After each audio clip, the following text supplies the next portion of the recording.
"You can't sit with us. Mommy said you're just a useless old freeloader." My 9-year-old granddaughter Lily said that in front of the entire family, right in the middle of my son Michael's birthday dinner. What hit me wasn't the insult itself, but the sound of my own child laughing at it. I stood up, trying to keep my back straight, even as my chest tightened like someone was squeezing it. No one apologized. No one stopped her. That night, Michael texted me a single sentence: "Mom, tomorrow is the usual payment deadline." And I replied, "Handle it yourself." They didn't know that, from that moment on, I had opened the door to the biggest reversal of their lives. If you're still listening, tell me where you're watching from. Every comment you leave is another mark in this journey. And if this story has touched you, don't forget to hit like, so it can reach even further. My name is Evelyn Brooks. I'm 66 years old and live in a quiet little town in Oregon. My white wooden house with the wide front porch is where I raised my 2 boys and where I once imagined I would grow old peacefully, surrounded by the laughter of family. But it turns out everything I spent my whole life building could collapse in an instant created by the very people I loved most. That day was Michael's 41st birthday. The little blonde boy I once carried is now a grown man with a wife, a child, and a family I always thought I still belonged to. I had woken up at 6 a.m. to prepare the dinner. I roasted honey-glazed chicken, Michael's childhood favorite, made coleslaw, and baked a red velvet cake using the exact recipe he once said was the best in America. I cleaned every corner of my kitchen, polished the silverware, and laid out a navy blue tablecloth, his favorite color since high school. I poured my whole heart into that meal, not because I wanted gratitude, but because I loved my son, loved this family so much that I sometimes forgot I also deserved respect. At exactly 3 p.m., Michael and Vanessa's shiny black SUV pulled into my driveway. I smiled, my heart fluttering with a fragile hope that maybe today would feel warm, like the old days. But the first person to step out, Vanessa, my daughter-in-law, shattered that hope immediately. She lowered her sunglasses, scanned my house like she was assessing a free temporary shelter. "Oh, wow, you actually cleaned today," she said, her voice cold even though her lips curved into a polite smile. I simply replied, "I always keep the house clean. You just don't notice." Vanessa didn't care. She walked inside as if entering a convenience store, eyes glued to her phone, leaving Michael to carry everything. Lily, only 9, walked in last, shaking her brown curls and giving me a look no child should have, unless someone taught her to. I bent down and opened my arms. "Hi, Lily, sweetheart, come give Grandma a hug." She stepped back half a step, wrinkling her nose as if I had offered her something dirty. I swallowed that sharp, stinging feeling in my chest and stood up. "It's okay," I told myself. "Kids can be unpredictable." But I was wrong. I was naive to the point of foolishness. When we sat down at the table, Vanessa crossed her legs like a queen, not lifting a finger to help. Michael looked at his phone more than he looked at me. The only sound was the faint clinking of silverware in my warm, quiet kitchen. I tried to start a conversation. "Lily, how's school? Grandma misses you." Without looking up, she replied, "Mommy says Grandma asks too many questions." I heard Vanessa chuckle, and Michael gave an awkward, embarrassed smile, but said nothing. He didn't correct his daughter. He didn't ask his wife to be respectful, not one word.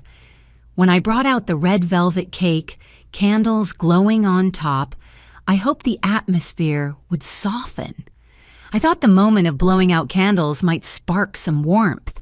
I thought my son would look at me the way he used to, as the woman who tucked him into bed every night. I thought wrong again.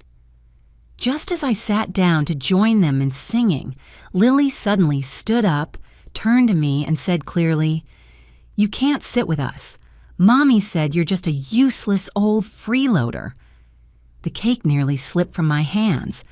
Vanessa burst out laughing. But what tore me apart was Michael's quiet laugh, the one I would hear again in my sleep for nights afterward. The room spun. I stood up slowly so I wouldn't collapse. "Good," I told myself. "Don't cry in front of them. Don't let them see you hurt." I walked into the kitchen. Before the door even swung shut, I heard them go right back to laughing, talking, as if they hadn't just shattered someone's heart in the same room. I leaned against the sink, my hands gripping the edge until my knuckles turned white. On the wall, there was a photo of Michael at 4 years old, smiling brightly in his little beach outfit. I stared at that picture and wondered when my son had become a stranger. That night, after everyone left, I cleaned each plate smeared with frosting, each glass with their fingerprints on it. My house went quiet again, the kind of quiet that makes an older woman feel alone. My phone buzzed. Michael. "Mom, tomorrow is the usual payment deadline." The usual payment, meaning the money I had quietly wired into his account every month for 3 years, so he could keep up appearances with Vanessa, so his family never lacked anything, so Lily could attend private school, so Vanessa could carry a new designer handbag every season. I stared at that message for a long time. Then I typed 3 words, "Handle it yourself." And for the first time in 15 years as a single mother, I felt peaceful. Not because I saw my future, but because I finally saw theirs. I, Evelyn Brooks, had lived my whole life for my children. I once believed that's what a mother must do, but that birthday dinner woke me up. Love is not meant to be stepped on. I turned off the living room lights and walked up the creaky stairs to my bedroom. Each step echoed softly like the sound of a chapter closing. No one knew that as I sat by my window looking out at my winter garden, I was already thinking one thing: if they see me as a burden, then let's see how long they last without that burden. And I made a silent promise to myself. They would have to relearn their entire lives from the very lesson they began with ungratefulness. I didn't know that night that this small decision would trigger a domino effect, shaking the entire family, toppling illusions, revealing truths even I never expected. But I knew one thing for certain. That day was the day I stopped being dismissed and started reclaiming my life. The next morning, I woke just as the first light hit the pine trees behind my yard. I still heard Lily calling me a freeloader in my head, but strangely, the sting had hardened into something like a thin sheet of ice, cold but strong, protective. I put on my sweater, went downstairs, brewed my black coffee, and sat at my usual spot by the window, the place where every morning I watched the world move slowly. But that morning, the world didn't move slowly at all. My phone buzzed nonstop, tearing right through the quiet. I knew who it was, but I let it ring. Once, twice, 3 times. On the 5th call, I finally answered. Michael's voice exploded through the line, shaky and frantic. "Mom, why is my account negative? The bank says I'm short almost $3,000. Vanessa's car won't take gas. Her card got declined. Mom, what's happening?" I took a sip of coffee, watching the steam drift across the window. "Oh, are you sure you called the right person? I'm just the useless old freeloader." "What do I have to do with this?" Michael went silent. I heard his breathing quicken. Then, from somewhere behind him, a sharp shout. "Michael, you said your mom put money on my card. They declined it. I had to leave my coffee." It was Vanessa, sharp, shrill, panicked. I smiled faintly. I had never been this calm. "You heard her," I said gently. "A burden has no financial obligations." "Mom, this isn't funny. The house payment is due. Bills are piling up." "Oh, the house?" I interrupted. "The one I paid 80% of the down payment for?" A gulp. Footsteps. Maybe he was walking to a quieter corner. "Mom, what are you saying? You paid for us?" I walked to my wooden cabinet, took out a red folder, and set it on the table. "Michael, do you know what I've been paying for these past 3 years?" I pulled out each document, reading them like a grocery list. The mortgage, the cars, insurance, Lily's private school tuition, both of your credit cards, roof repairs, summer camp, your Colorado trip last year. The line went dead silent. "I did all that because I love you, because I didn't want Vanessa to look down on you, but I see now I was completely wrong." Michael stammered. "Mom, why didn't you tell me? Why didn't you say anything? Why should I? You're a grown man, Michael. You have a family, responsibilities. I thought helping a little would give you confidence." I paused. Turns out I only fed a habit. Just then, Vanessa grabbed the phone. "Lily is just a kid. She didn't mean it. Why are you blowing this up?" I laughed, a short, sharp laugh. Kids repeat what they hear. Children don't come up with insults for their grandmothers on their own. Vanessa went silent immediately. I continued. "Do you know why Lily spoke that way, Vanessa? Because she heard it at home, because you said it, because Michael didn't correct you. I don't blame Lily, but I will not tolerate the disrespect of adults." Michael's voice returned, desperate. "Mom, the bank is really going to take the house. I need you to—" "No, Michael." This time, my voice was stone. "Yesterday, you watched your daughter insult me. You laughed. When a mother is treated that way, no one has the right to ask her for anything." I heard him choke. A small, broken sound. I placed the papers down and flipped to the printed statements. "These are all the payments I made. You can come see them any time, but listen carefully. From today on, I'm not paying a single cent more. You and Vanessa have 24 hours to do one simple thing: apologize, properly. If not, all support ends, permanently." On the other end, I heard Vanessa cry, not in remorse, but in fear of losing her lifestyle. Michael sounded like the weight of the sky had fallen on him. "Mom, you can't do this. I can't fix this on my own." "Michael," I said softly yet firmly, "I fixed everything my whole life. Now it's your turn." I paused, letting the next words land. "If you see me as a burden, then you must learn to live without that burden." A long silence followed, then a slammed door, a yell, Michael calling after her. I breathed in slowly. My kitchen glowed with soft morning light. My coffee was still warm. For the first time, I felt free. My pain hadn't vanished, but it had hardened into resolve, into steel. For 3 years, I supported a family that never thanked me. I protected Michael's pride. I let them build an image of me as an endless resource. That ended this morning. I set down my cup and closed the folder. Sometimes, to stand firm, an older woman doesn't need anyone behind her. She just needs to say enough. And that morning, for the first time in 66 years, I did. Michael called 2 more times, but I didn't answer. They needed time to face themselves, to understand that everything in life has a price, including a mother's kindness. And in that silence, something became incredibly clear. I owed them nothing, but they owed me an apology I would never forget if it didn't come. I clicked the folder shut, a soft, decisive sound, like a door closing, and another one opening. A door leading to a confrontation they never imagined I had the strength to walk into. I didn't have to wait long.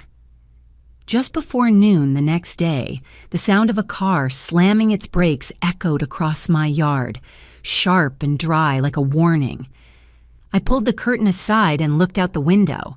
Michael stepped out of the driver's seat, exhausted, his clothes wrinkled, his hair flat and oily like someone who hadn't slept all night. But Vanessa was different. She stomped her high heels on the tile steps of my porch, pushed open my front door without even knocking, as if this place belonged to her. "We need to talk," Vanessa said, her voice sharp as a thin blade. Michael stood behind her, avoiding my eyes. I didn't invite them to sit right away. I wanted to see how they intended to begin this conversation, but clearly, apology wasn't in their vocabulary. Vanessa crossed her arms, tilted her head with challenge. "You cut off the money without warning. That's unreasonable. I want to know why." I raised an eyebrow, swallowing a sigh. "Why? You two don't see the reason." Michael awkwardly sat down on the sofa, while Vanessa remained standing as if she needed the higher position to protect her crumbling ego. "Mom," Michael said quietly, "we really need you to explain. Suddenly all the payments stopped. I can't handle—" I cut him off. "You said suddenly? Michael, you don't remember what happened last night?" Vanessa let out a mocking laugh. "If you did this to prove you have power, it didn't work. We're not scared." I looked straight at her. "Oh, then who's handling the frozen credit cards? Who's paying this month's mortgage? Lily's tuition that's waiting for a signature? Your SUV running out of gas on the road? Who's filling the tank?" The confidence on Vanessa's face cracked. She shot Michael a look as if blaming him. I quietly pulled the red folder from the dining table and placed it in front of them. A solid thump filled the room. "Good. Let me help you explain." I opened the folder. On the table were detailed statements of every expense from the past 3 years. Receipts, bank transfers, tuition bills, car insurance, home repairs, even the receipt for the leather jacket Vanessa bragged about on Instagram. I pushed a stack of papers toward them. "From the milk Lily drinks every week to your Colorado trip, all of it. I paid." Michael reached out with shaking hands to pick up a sheet. Vanessa froze in place, her skin turning visibly pale. She tried to force a weak smile. "This must be some misunderstanding. Michael never said you paid." "Yes," I said evenly, because Michael was ashamed. "My son has been lying to you for 3 years." Michael quickly shook his head, then dropped his hands, as if he no longer had the strength to deny it. "Vanessa, I didn't have a choice. I just wanted you to think I was capable. I was afraid, if you knew—" "What does that mean?" Vanessa burst out, turning to me. "Lily is just a kid. She talks nonsense. Don't use a child's words to make things difficult for us." I leaned back in my chair, watching her for a long moment. Children repeat what adults teach. She didn't come up with the phrase, "useless old freeloader," on her own. You might forget that kids hear more than adults think. Vanessa went silent. Her face shifted into an odd shade of red, part anger, part shame, part fear. I took a soft breath and said clearly, "You two said you needed to talk, so do I. First, bring Lily in here." Immediately, Vanessa reacted as if touched on an open wound. "No, she's not involved. She's sitting in the car. Whatever you want to say it to us." I knew exactly what she was afraid of, that her daughter's own words would expose the attitude she had been hiding. "Vanessa," I said, my voice light but sharp, "a child only repeats how their parents treat others. If we don't talk to Lily now, she'll grow up thinking it's normal to insult her grandparents." She clenched her teeth. "I'm not letting you brainwash my daughter." Michael raised a hand as if to calm both sides. "Mom, I'm sorry. I was wrong. I shouldn't have laughed. I shouldn't have stayed quiet. No, Michael." I looked straight at my son. "You didn't just laugh. You allowed all of it. You let your daughter believe cruelty is acceptable.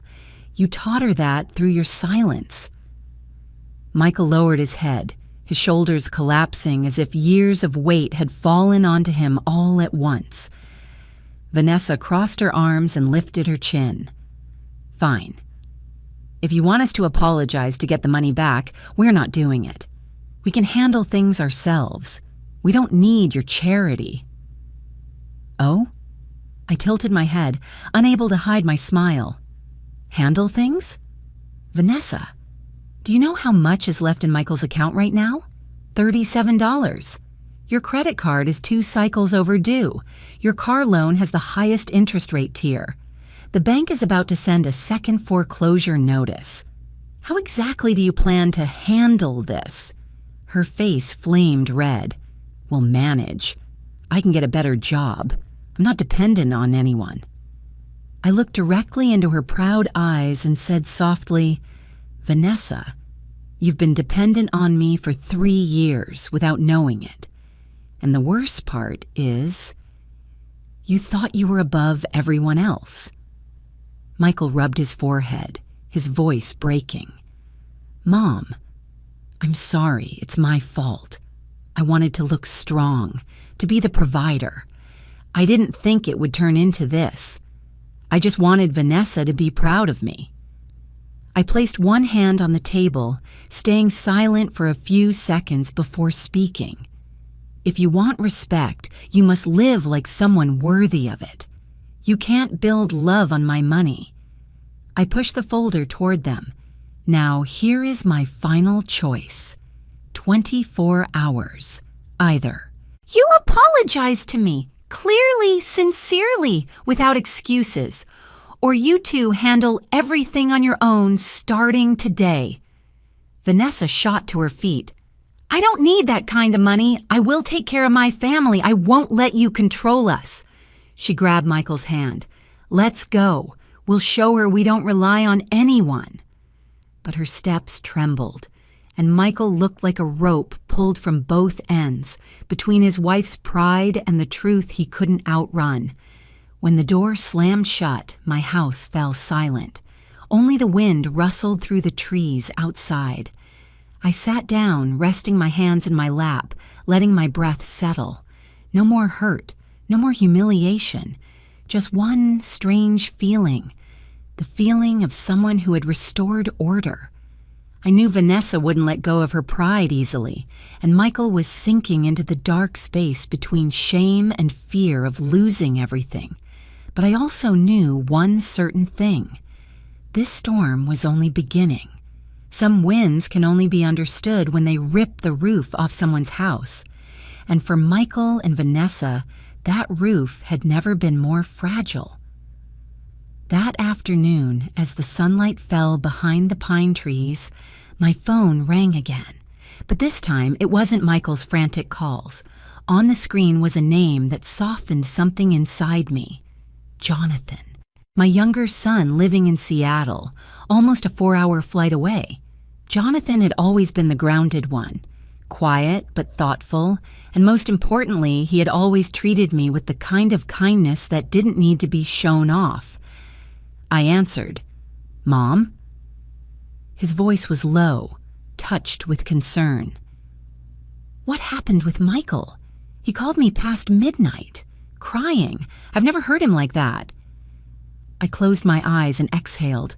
I had prepared myself to retell the story, but hearing Jonathan ask with genuine care made the ache inside me stir again, like a wound brushed too soon.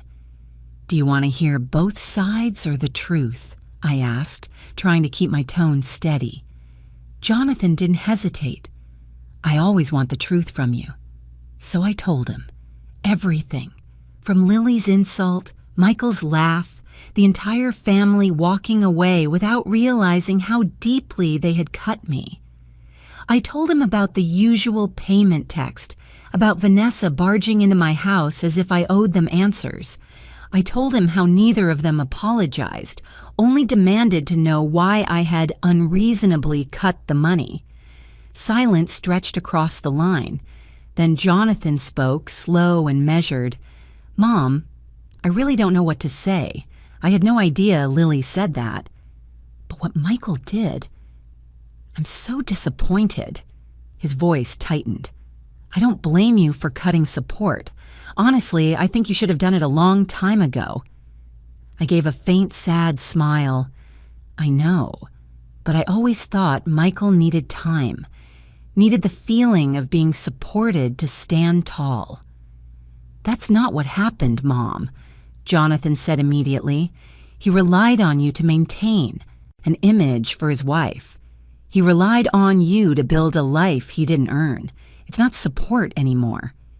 It's dependency." I went still. Hearing my own son say it plainly made me face a truth I had avoided for years. Jonathan continued, "To be honest, Michael needs this shock to grow up, and you need the distance so you're not taken advantage of anymore." That sentence was like a light turning on inside me. "Jonathan, if Michael calls to borrow money, what would you do?" I asked, partly curious, partly needing to know if I could trust at least one son completely. Without a second thought, Jonathan replied, "I won't give him any. Doing that would just enable him, and I won't be part of hurting you more." Maybe I had been waiting years to hear someone in my family say that. I leaned back in my chair, looking out at the front yard, where the first yellow leaves of the season had begun to fall. "Thank you," I said softly, "not because you're taking my side, but because you see something I took too long to see." Jonathan's voice gentled. "Mom, you never asked for anything except respect. If someone can't give you that, they don't deserve your help." A warm wave swept through my chest. "If Michael needs emotional support, I'll still be here," I said. "But no more financial help, no more carrying everything while they sit back." Jonathan exhaled, as if releasing something he had been holding. "I support you completely. And, Mom, don't soften your heart again. You've been through enough." I let out a light laugh. "You're afraid I'll soften?" "Mom," Jonathan chuckled, "for the past 30 years, you've never understood the meaning of the word harsh. But sometimes, setting boundaries is the healthiest way to love." I stayed quiet, not because I was hurt, but because my son had just spoken straight into a part of me I didn't know anyone understood. "Don't worry," I said. "This time, I'm not stepping back." After I hung up, I sat for a long time, listening to the ticking clock in the living room. For the first time in days, I didn't feel alone in this battle. At least one of my sons was truly grown, balanced, thoughtful, and capable of love that didn't bleed others dry. I began rethinking everything. The years I spent trying to shield Michael, not realizing I was weakening him. I realized this family didn't just need a small wake-up call. They needed an upheaval, and cutting financial support was only the first stone dropped into the water. That evening, after a simple dinner of chicken soup and toasted bread, I went upstairs and opened the wooden cabinet my late husband left behind. Inside were old folders, business plans from 20 years ago, documents I had intended to organize many times but couldn't because the memories felt too heavy. I pulled out each folder: savings accounts, shares of the small real estate company my husband and I started when Michael was just out of college, papers I had never shown either of my sons because I had wanted them to stand on their own feet. But now I needed to review everything, not to help Michael or Vanessa, but to prepare the next step for myself.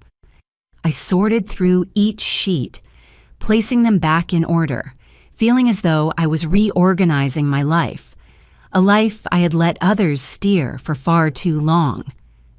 When the night breeze drifted in through the window, rustling the curtains, I paused and looked out at the small forest behind my house, and I understood. For the first time in years, I was reclaiming control. Not control over anyone else, but control over my own life. Something age often tricks people into believing they've lost. I closed the last folder and rested my hand on its cover. I could feel it clearly. I was stepping into a new chapter, not with a broken heart, but with strength forged from the very wounds that once cut me. Because sometimes the people who hurt us the most are the ones who unintentionally give us the greatest gift, awakening. The next morning, a little after 8 a.m., I received a video call from Michael. But before I could pick up, the call ended. Not even 10 seconds later, my phone rang again. I knew this pattern. This was how my son called when he was truly panicking. I pressed accept. Michael's face appeared on the screen, gaunt, eyes red as if he had been crying or hadn't slept all night. "Mom!" His voice broke. "Vanessa, she left." I didn't act surprised. I set my tea down, kept my voice steady. "Tell me more clearly." Michael swallowed hard, as if his throat were filled with gravel. "Vanessa found out my real salary." He let out a strained laugh, a painful, defeated sound. "Turns out I only make enough to cover electricity, water, and some groceries. The moment you stopped helping, everything fell apart." I stayed quiet, not out of judgment, but because I wanted him to see his own reality with his own eyes. Michael continued, his voice trembling. "She said straight to my face, she didn't get married to live with a failure." Those words stabbed into my ears, even though they weren't aimed at me. I knew that kind of pain, when someone you once trusted sees you as less than your true worth. I sighed softly. "Where is Vanessa now?" "She packed her things last night, took her whole wardrobe, makeup, even the travel suitcase, then pulled Lily along. They're staying at her parents' house." His voice cracked. "Lily? She cried, but Vanessa said it was temporary, until I can prove I can provide." I closed my eyes, feeling my heart squeezed gently by an old, tired hand. Loving your child is instinct, but love doesn't mean rescuing. Michael collapsed into a chair, hands on his head. "Mom, I lost my family." It was probably the first time in my life I had seen my son so bare. No pride, no bravado, no illusions of success. Just a 42-year-old man standing in the ruins he played a part in building. I kept my tone calm, but never cold. "Michael, sometimes the truth itself will choose who deserves to stay."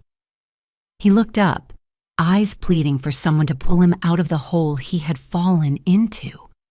"What do you mean, Mom?" I said slowly, "the people who stay when you have nothing are the people who are truly your family." Michael went silent for a long time. His breathing blended into the hum of the ceiling fan behind him. Then he spoke, voice breaking like a defeated child. "All this time, I really thought Vanessa loved me." "You were mistaken," I replied gently, but without avoiding the truth. "Vanessa loved the lifestyle she thought you had." Michael clenched his fists, lips trembling. "I created that illusion so I wouldn't be looked down on, so I could keep my family together." I looked straight into his eyes, not to scold, but to show him what I had seen long before he did. "You can't keep a family together with borrowed money or the money I sent in secret. All you did was delay the moment they saw who you really are." Those words made Michael drop his gaze, his shoulders shaking. I didn't step forward to comfort him. I knew he had to go through this moment, had to feel the full weight of loss if he ever wanted to stand back up.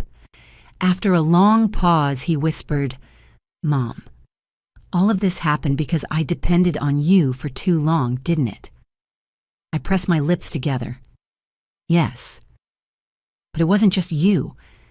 Part of it was my fault, too. I tried to shield you too much, afraid you would stumble." He looked up, confused and wounded. "Mom, but that ends now," I said firmly. "From now on, you have to live your life. If there are mistakes to fix, you fix them with your own two hands." Michael froze like a statue.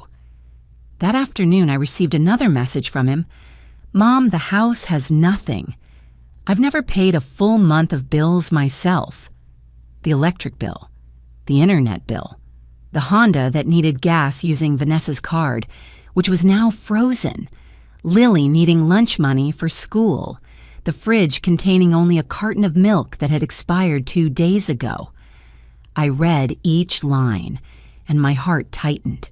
But instead of rushing in to save him, I replied with one sentence. "This is the first time you're living according to your real income. Consider it your starting point."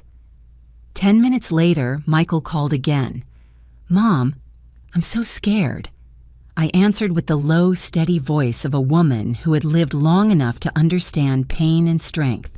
"Fear isn't shameful. Avoiding responsibility is." On the other end, Michael exhaled heavily. I'll try. I don't want to be the person Vanessa described." "Then prove the opposite," I said. "Start by paying your own bills." I heard him flipping through messy papers. "Mom, there are too many. I don't know which ones to prioritize. Electricity, water, food. If you can't pay the mortgage on time, call the bank and negotiate. Everything else, cut back. You don't need to live like before anymore." Michael was silent for a long moment before asking, voice small like a child waking from a nightmare, "Mom, will Vanessa come back?" I answered truthfully, without adding false hope. "If she loves you, she will. If she loves money, she won't." There are sentences that help people survive pain by touching the deepest part of it. That was one of them. That night, Michael sent the first screenshot of a bill he had paid himself. On the screen were the words, "Payment successful." For the first time in years, my son had done it on his own.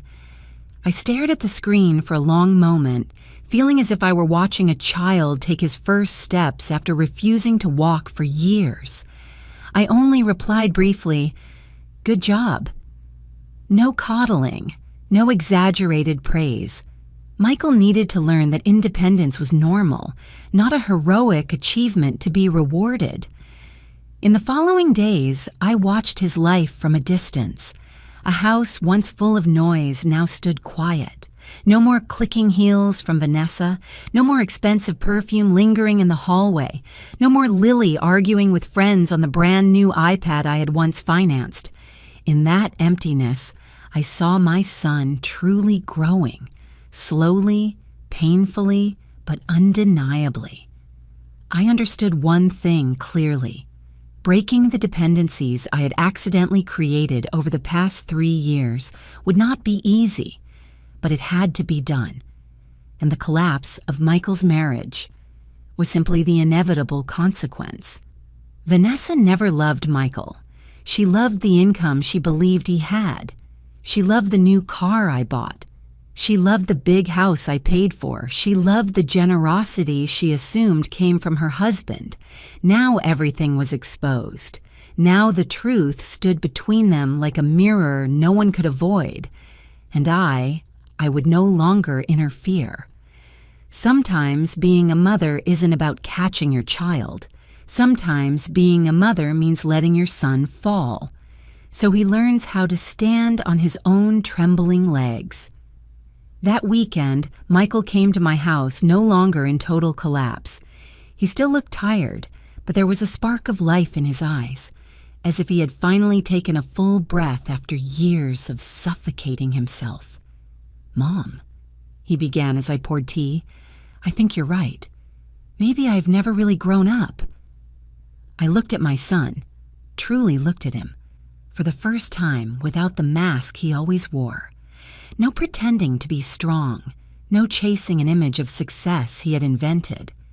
I gently placed my hand on his shoulder. "You're beginning now, Michael, and I'm proud of you. Not because you're perfect, but because you're willing to face yourself." He lowered his head. "I'll do my best." I smiled. "Then this is only the first chapter of your new life."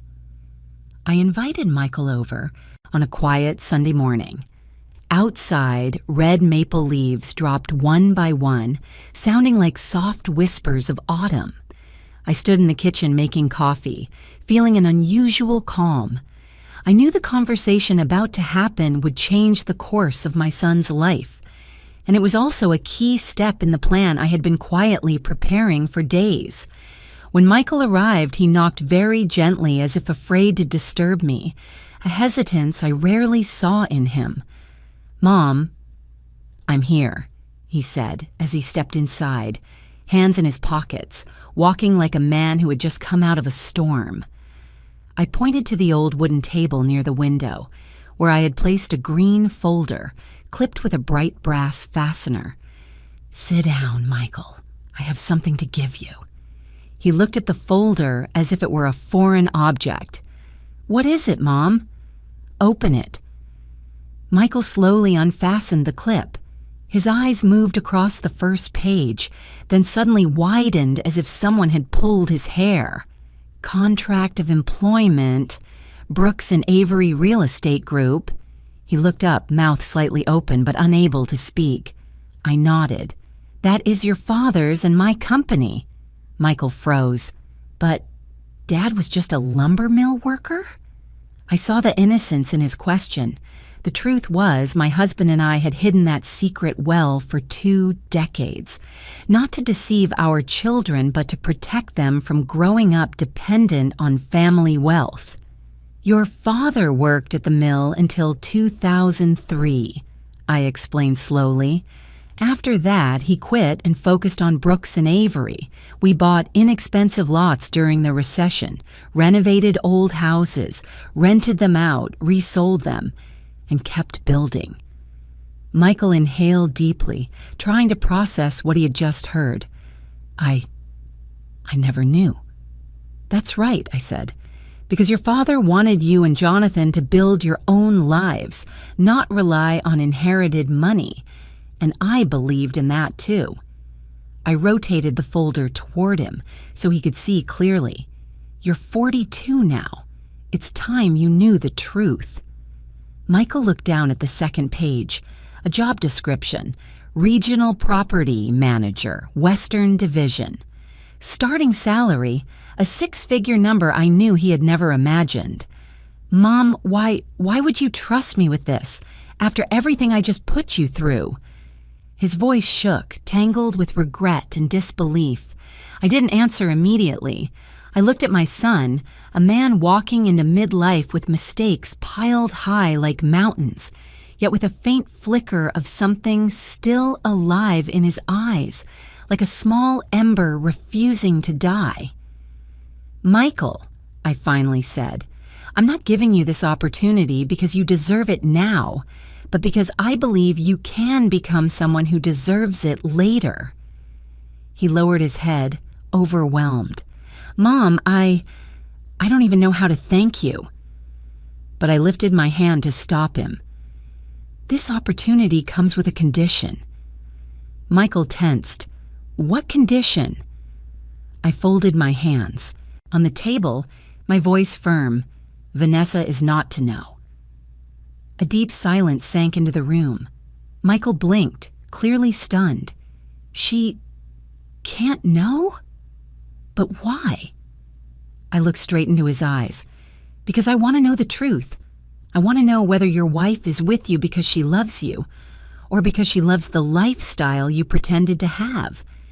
If Vanessa comes back thinking you only earn your old salary, you will know how real her feelings are." Michael sat still like a statue. Then he reluctantly nodded. "Mom, I understand. Good. This is a test for both of you, yourself and your wife, and I will not interfere." I pulled another sheet of paper from the folder and pushed it toward him. "This contract clearly states your responsibilities, your benefits, and the termination clause if you fail to perform." Michael read through it, then straightened his back like someone who had just regained a long-lost sense of pride. "If I don't do well," he began. "Then there will be no second chance," I continued. "I already told you. This is your last opportunity." Michael drew a long breath, lowering his head, his eyes filled with a rare determination. "Mom, I won't disappoint you again." I looked at my son and felt as if time were looping. I saw my husband's shadow behind him, the man who always believed Michael had great potential, only he had never stepped off the safety chair others placed beneath him. Perhaps if he were still alive, he would have given our son this chance too. Michael stood up, holding the folder to his chest like he was carrying a priceless gift. His voice softened, but was filled with gratitude. "Mom, thank you for still believing in me, even when I don't believe in myself." I smiled gently, though inside me was an ocean of emotion. "From now on, let your actions answer everything. I will no longer hold you up. Build your own life, Michael."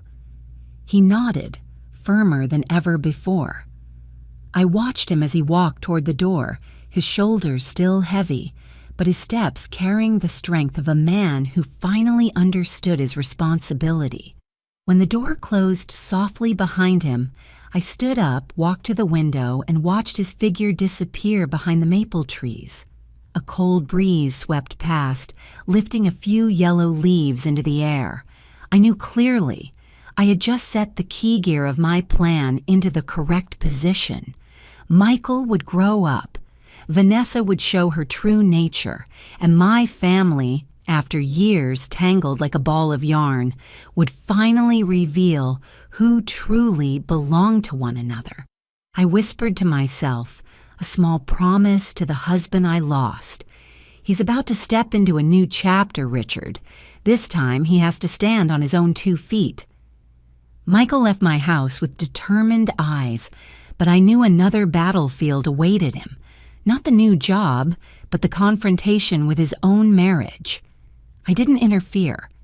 I simply sat by the window, watching his silhouette fade behind the trees, my fingers tightening around the cooling cup of tea. A mother must sometimes step back to see clearly who walks out of her child's life, and who clings on only for personal gain.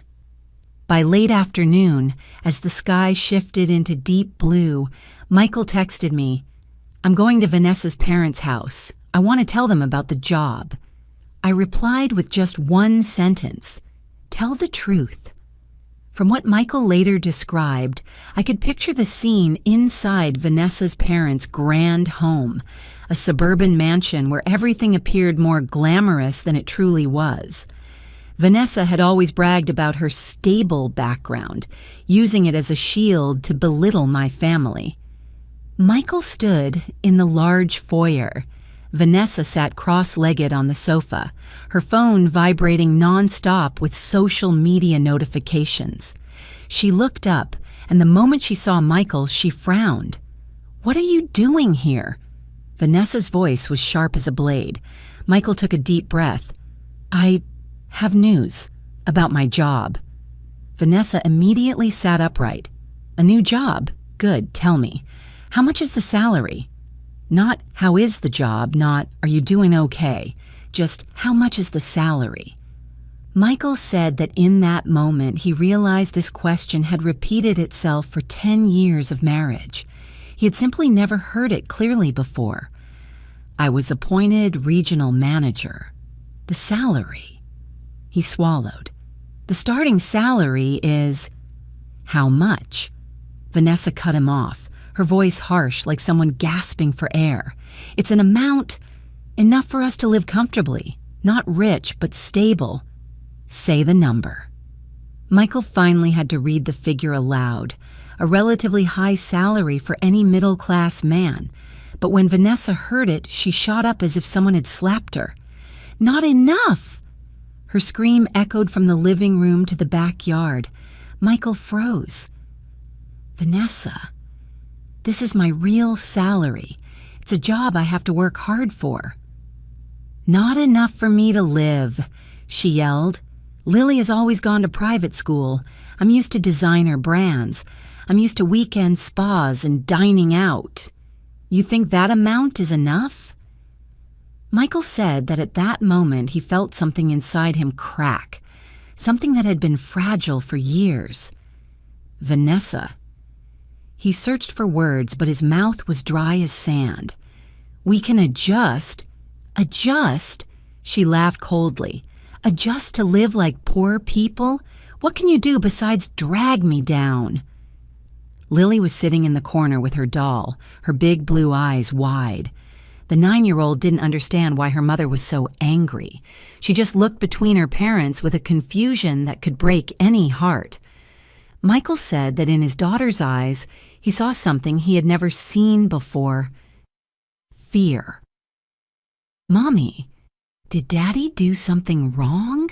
Lily asked softly. Vanessa waved her off irritably.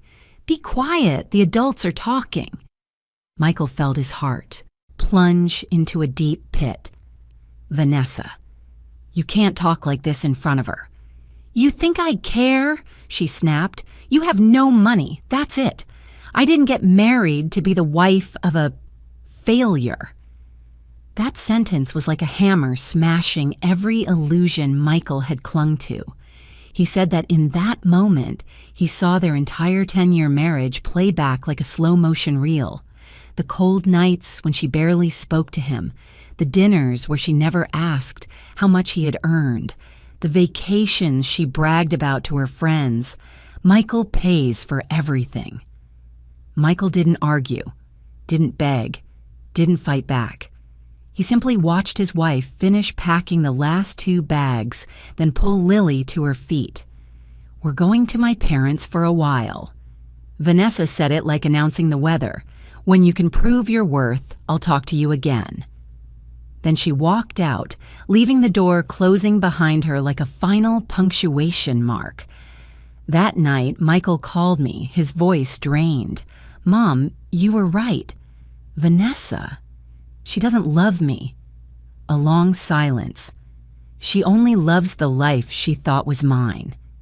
I didn't speak immediately.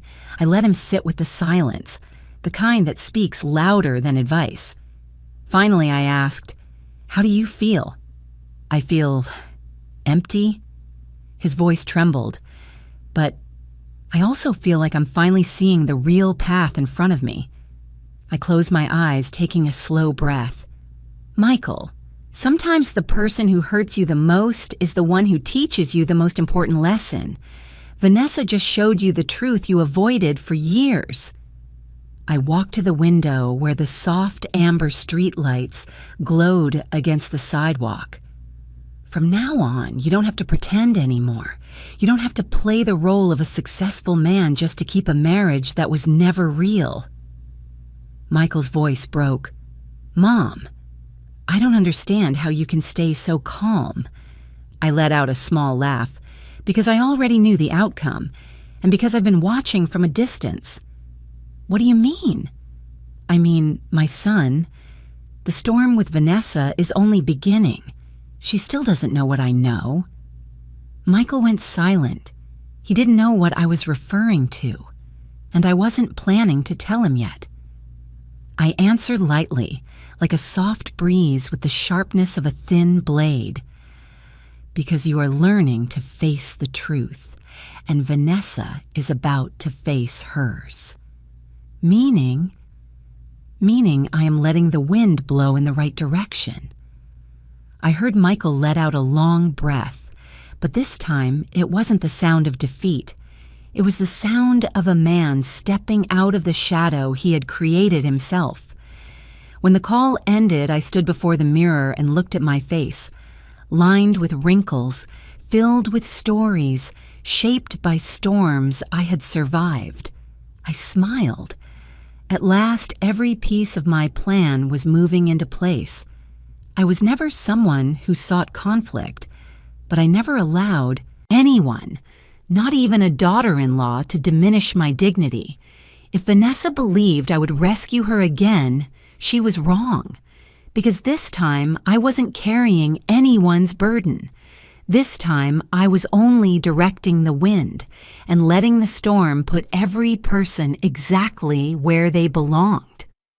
In the days after the confrontation between Michael and Vanessa, I kept my routine, waking early, brewing a cup of black coffee, and sitting by the window overlooking the small forest behind my house. But my heart no longer felt heavy.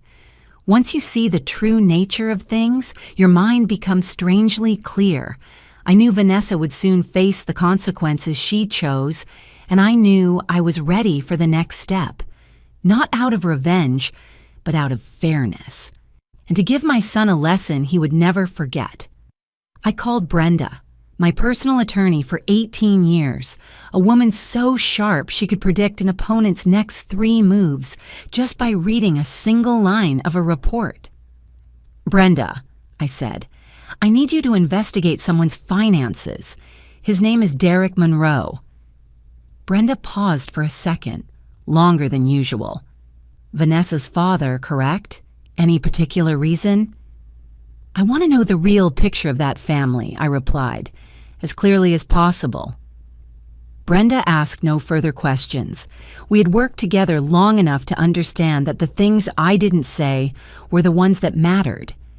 3 days later, exactly at 7 p.m., the time Brenda always sent important reports, my phone lit up with a PDF file over 100 pages long. I opened it and read line by line, item by item, number by number, until my heart grew still. Derek Monroe's convenience store chain was drowning in debt, unpaid employee wages, unpaid suppliers, unpaid taxes, and most importantly, placed under expanded investigation by the IRS. Brenda added a short note, "Evelyn, he may face prison in 6 to 9 months." I sat in my chair for a long time, not out of shock, but because every missing puzzle piece had finally come together. Vanessa always bragged about how successful her father was, but it turned out her entire family lived off a thin coat of outward glamour, one that was now peeling away. They were no better than Michael at this moment, perhaps even worse. The next morning, I sent the entire file to Vanessa anonymously, a short email, no signature, with only one sentence. "The truth is not always what it appears to be." I didn't have to wait long. That afternoon, Brenda texted me, "Vanessa just contacted another lawyer. She's panicking now." I smiled, not out of satisfaction, just the feeling that everything was unfolding according to its own logic. No one can use money to look down on others, especially when that money does not actually exist. 2 days later, while I was watering the plants in the yard, a shiny black SUV stopped at my gate. I looked from a distance and immediately recognized the man stepping out. An expensive gray suit, a slightly crooked tie, dark circles under his eyes from lack of sleep. Derek Monroe. He, the one who once looked down on me at Michael's birthday party. The one who said, Michael's family should learn to strive harder. The one who called me an unemployed old woman living off her son. Today he stood outside my gate, his hands clasped tightly together. I let him wait 4 minutes, not for revenge, but so he would understand that today courtesy was something he needed to relearn from the beginning. When I walked out to open the gate, Derek immediately bowed his head. "Mrs. Evelyn, please give me a few minutes." His voice trembled, completely different from his former arrogance. "I'm listening," I said, keeping my tone calm. Derek took a deep breath. I'm asking you to help Michael and Vanessa reconcile. My daughter, she's falling apart. Everything happened too fast. I know she hasn't behaved properly, but please, give them a chance." I folded my arms, leaning lightly against the gate. "You came to ask me that? After everything your family has said to me all this time?" Derek bit his lip, lowering his head even further. "I know. I was wrong. I misjudged you. But now is not the time to talk about the past. I just hope you can open your heart a little." "Open my heart?" I repeated, tilting my head slightly. An interesting phrase, especially coming from someone who's in trouble with the IRS. Derek turned pale. Clearly he understood that I knew the truth. I didn't come here to argue." He tried to remain composed. "I came to beg. Vanessa will collapse if her marriage falls apart, and Lily as well." I let the silence stretch. Silence is what makes people reveal the truth. Finally, I said, "All right, I'll sit down and talk, but the rules are set by me." Derek looked at me, his expression mixed with relief and fear. "Thank you. I appreciate it." I neither nodded nor smiled. I simply turned, opening the gate just enough. "Go home and rest. When I'm ready, I'll contact you." Derek nodded repeatedly, then hurried back to his car, as if standing in front of me was a weight too heavy for him to bear any longer. When the SUV left the neighborhood, I stood in the yard, watching the maple leaves swirl in the autumn wind. Some people think retaliation means causing immediate pain, but I'm different. I don't need to do anything.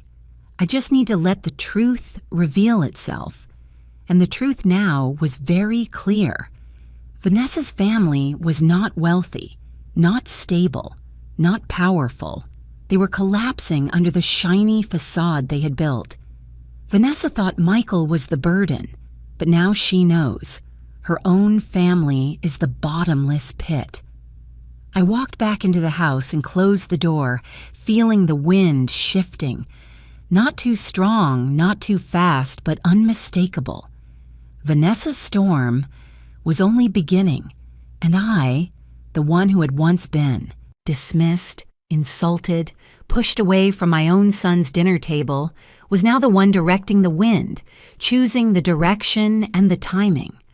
I placed my hand on my chest, feeling the steady, quiet rhythm of someone who had lived through many years of hurt and finally understood that true strength is not in shouting.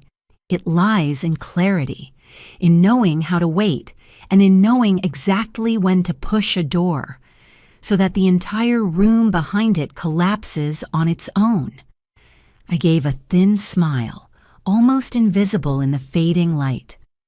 "Vanessa," I whispered, not with malice, but like a prediction. "You've only made it through the first round."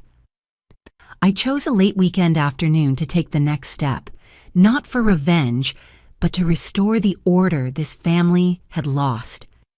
The golden light of the day slanted through the living room window, casting a long shadow on the wooden floor. I stood there, glancing at the clock, my heart calm in a way that felt unusual.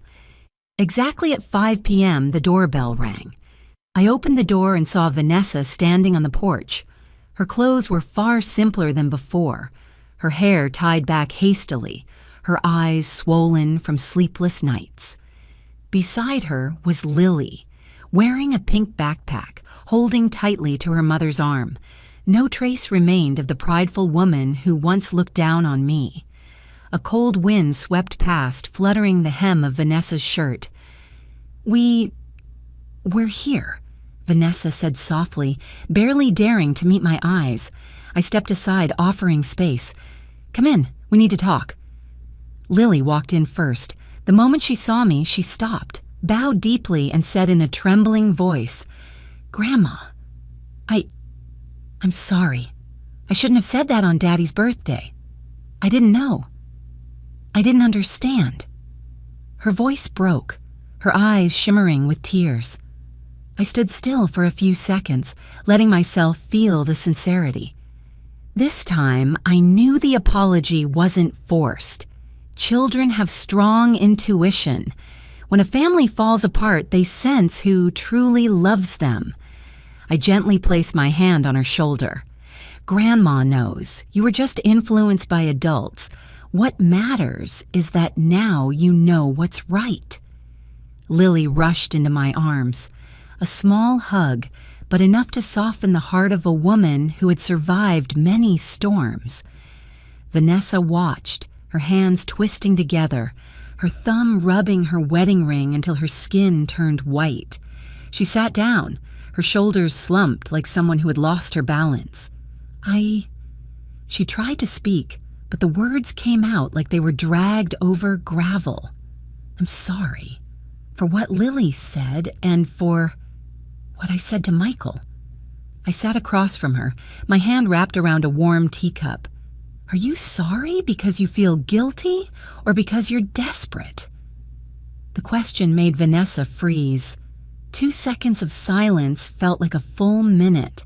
I saw her throat tighten as she swallowed. Both, she finally said, but I don't want my family to fall apart. I looked straight into her eyes, now void of all sharpness. Then we're going to reset the rules. I opened the folder on the table. Inside were 4 pages of documents Brenda had drafted with full clauses. This is the agreement between me, Michael, and you. I said each word clearly. 4 conditions. If you agree, I'll support your family's chance to reconcile. If not, you're on your own. Vanessa swallowed. I'm listening. I took a deep breath, then began. First, Michael must be financially independent. You may not control, demand, or require access to his paycheck. Vanessa's eyes widened. I don't control, but if he can't, I raised my hand to stop her. You need to learn to live within your real means. She bit her lip but nodded. Second, you will work part-time at my company, a basic position, basic pay, no special privileges. Vanessa shot up from her seat, nearly shouting, "You want me to work for you?" "No," I answered calmly. "I want you to relearn the value of labor. If you accept, I will pay you fairly. If not, you're free to find work elsewhere." Vanessa trembled with anger, but she didn't argue. Desperation has a way of teaching silence. Third, Lily must apologize publicly before the family. Lily looked up, worried. I stroked her hair. "Not to embarrass you, to teach you responsibility even as a child." Lily nodded hard. "I'll do it. I'll say sorry to Daddy in front of everyone." I smiled at her, a smile I rarely gave to adults. "Fourth," I said, turning to Vanessa, "you must also apologize publicly. No excuses, no deflecting, no blaming everything on Michael." Vanessa's face drained of color like I had asked her to step off a cliff. "You want me to humiliate myself in front of the family?" "No," I replied. "I want you to learn humility, and I want Michael to see that you are truly changing, not because of money." The air grew heavy. Only the ticking of the wall clock filled the room, reminding Vanessa that her time was running out. Finally, Vanessa's hands dropped, and she sank back into the chair. "I agree." Her voice was as soft as the wind. I agree to everything." I didn't show triumph. I simply turned to the last page of the folder. "This is a binding contract. There are penalties if you break any of the 4 conditions." I placed the pen in front of her. Vanessa stared at it for a long time, her hand shaking so badly the cap clicked against the table. She signed, slowly, each stroke seeming to pull the air out of her chest. Once she finished, Lily ran to me, wrapping her little arms around my waist. "Grandma, I'm really sorry. I love Grandma." I bent down to hug her back. It was a hug I hadn't known I needed. I looked at Vanessa. "You know, I don't hate you. I never did. I only hated how you treated my son. But today, you have a chance to change. And so do I." Vanessa lowered, her head, her hair falling forward to hide half her face. I'll do it right. I promise." Promise. A simple word, but when spoken by someone who had lived pridefully her whole life, it weighed more than metal. I stood up, gathered the documents, and said, "Get ready. We're going to hold a family gathering. There, everyone will hear the sincere apologies, and they will witness our changes." Vanessa looked up, anxious. "When?" "Saturday evening." "That's so soon. You'll manage," I cut in, "because that is when the real test begins." I glanced at Lily, who was still holding her mother's hand. This family has a chance to heal, but it must start the right way. I turned and walked toward the kitchen, placing my hand on the wooden counter, feeling each grain the same way I felt the journey I had walked. In my heart, a quiet thought rose. The queen had fallen, but a family can rebuild if they learn to bow at the right time. I knew the public battle still lay ahead, but I was ready. And this time, I would be the one redefining the word family. Saturday evening arrived faster than I expected. All day long, I was busy preparing the garden, hanging strands of warm yellow lights along the wooden fence, setting up an extra long table with a white cloth, placing hydrangea vases I had bought at the morning farmer's market. I wanted the space warm enough for emotions to be expressed without anyone feeling judged. By 7 p.m., the lights were on and the whole garden glowed with a soft, summer gathering kind of warmth. But no one was comfortable. The atmosphere was tight as a stretched string. Michael's siblings were there. Jonathan had flown in from Seattle, standing beside me like a quiet anchor. Vanessa's family also came, looking awkward and guarded. Her mother pulled her coat tight around her, and her father, Derek, stood still, his face heavy as stone. I watched everything in silence. Then Lily stepped out. She wore the light blue dress I gave her last year. Her small hands were clenched, her lips trembling, but her eyes, those eyes shone with the courage of a child who had gone through more upheaval than any little girl should.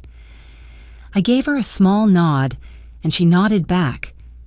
Lily took a deep breath, then turned toward the whole family. I'm sorry for what I said at Daddy's birthday." Her voice shook like a thread pulled too tight. "I said Grandma was a freeloader, but I didn't understand. I just repeated Mommy's words. I was wrong, really wrong." Her voice tightened.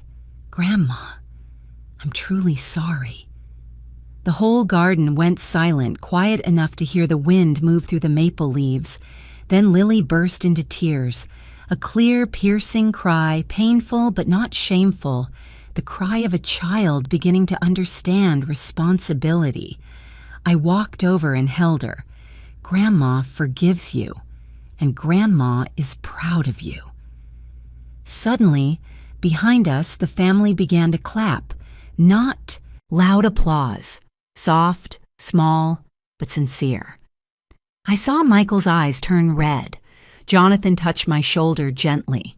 Even Vanessa's mother bowed her head. But everyone's attention shifted when Vanessa stepped forward. I had never seen her like this. No glossy nails, no elegant silk dress. Vanessa stood there in an old sweater and simple jeans, her face unable to hide exhaustion. She walked toward me slowly, like someone carrying the weight of an entire world. Then, before anyone could react, Vanessa sank to her knees. A wave of whispers rippled across the yard. Her parents froze. Michael was stunned, and I stood still, looking straight at her. Vanessa's voice came out hoarse and slow, each word dragged from the deepest part of her humiliation.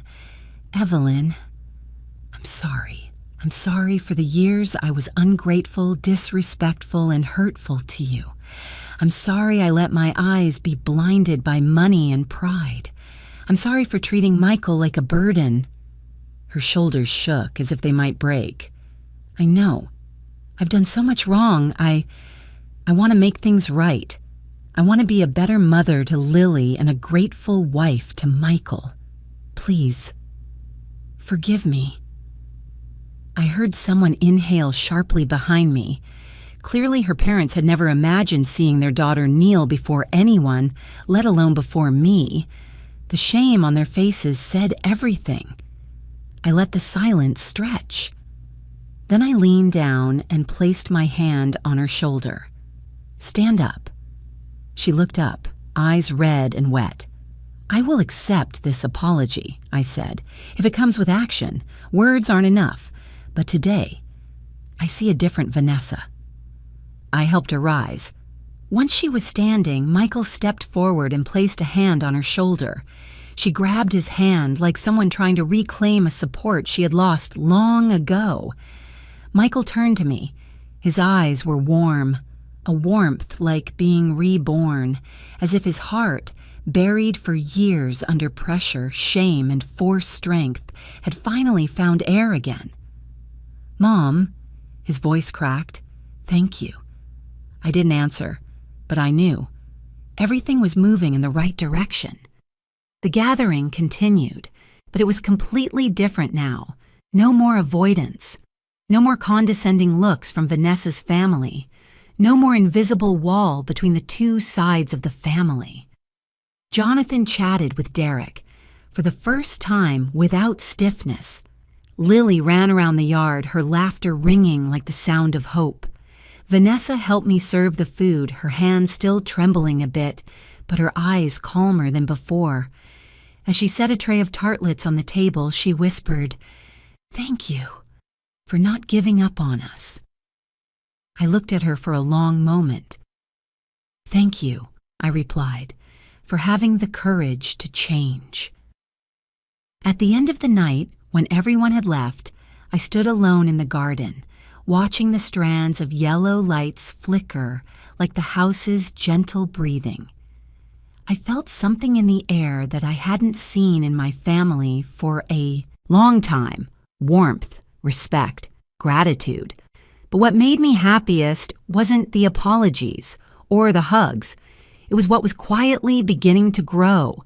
A lesson about self-respect, a lesson about responsibility, a lesson about the true value of a family.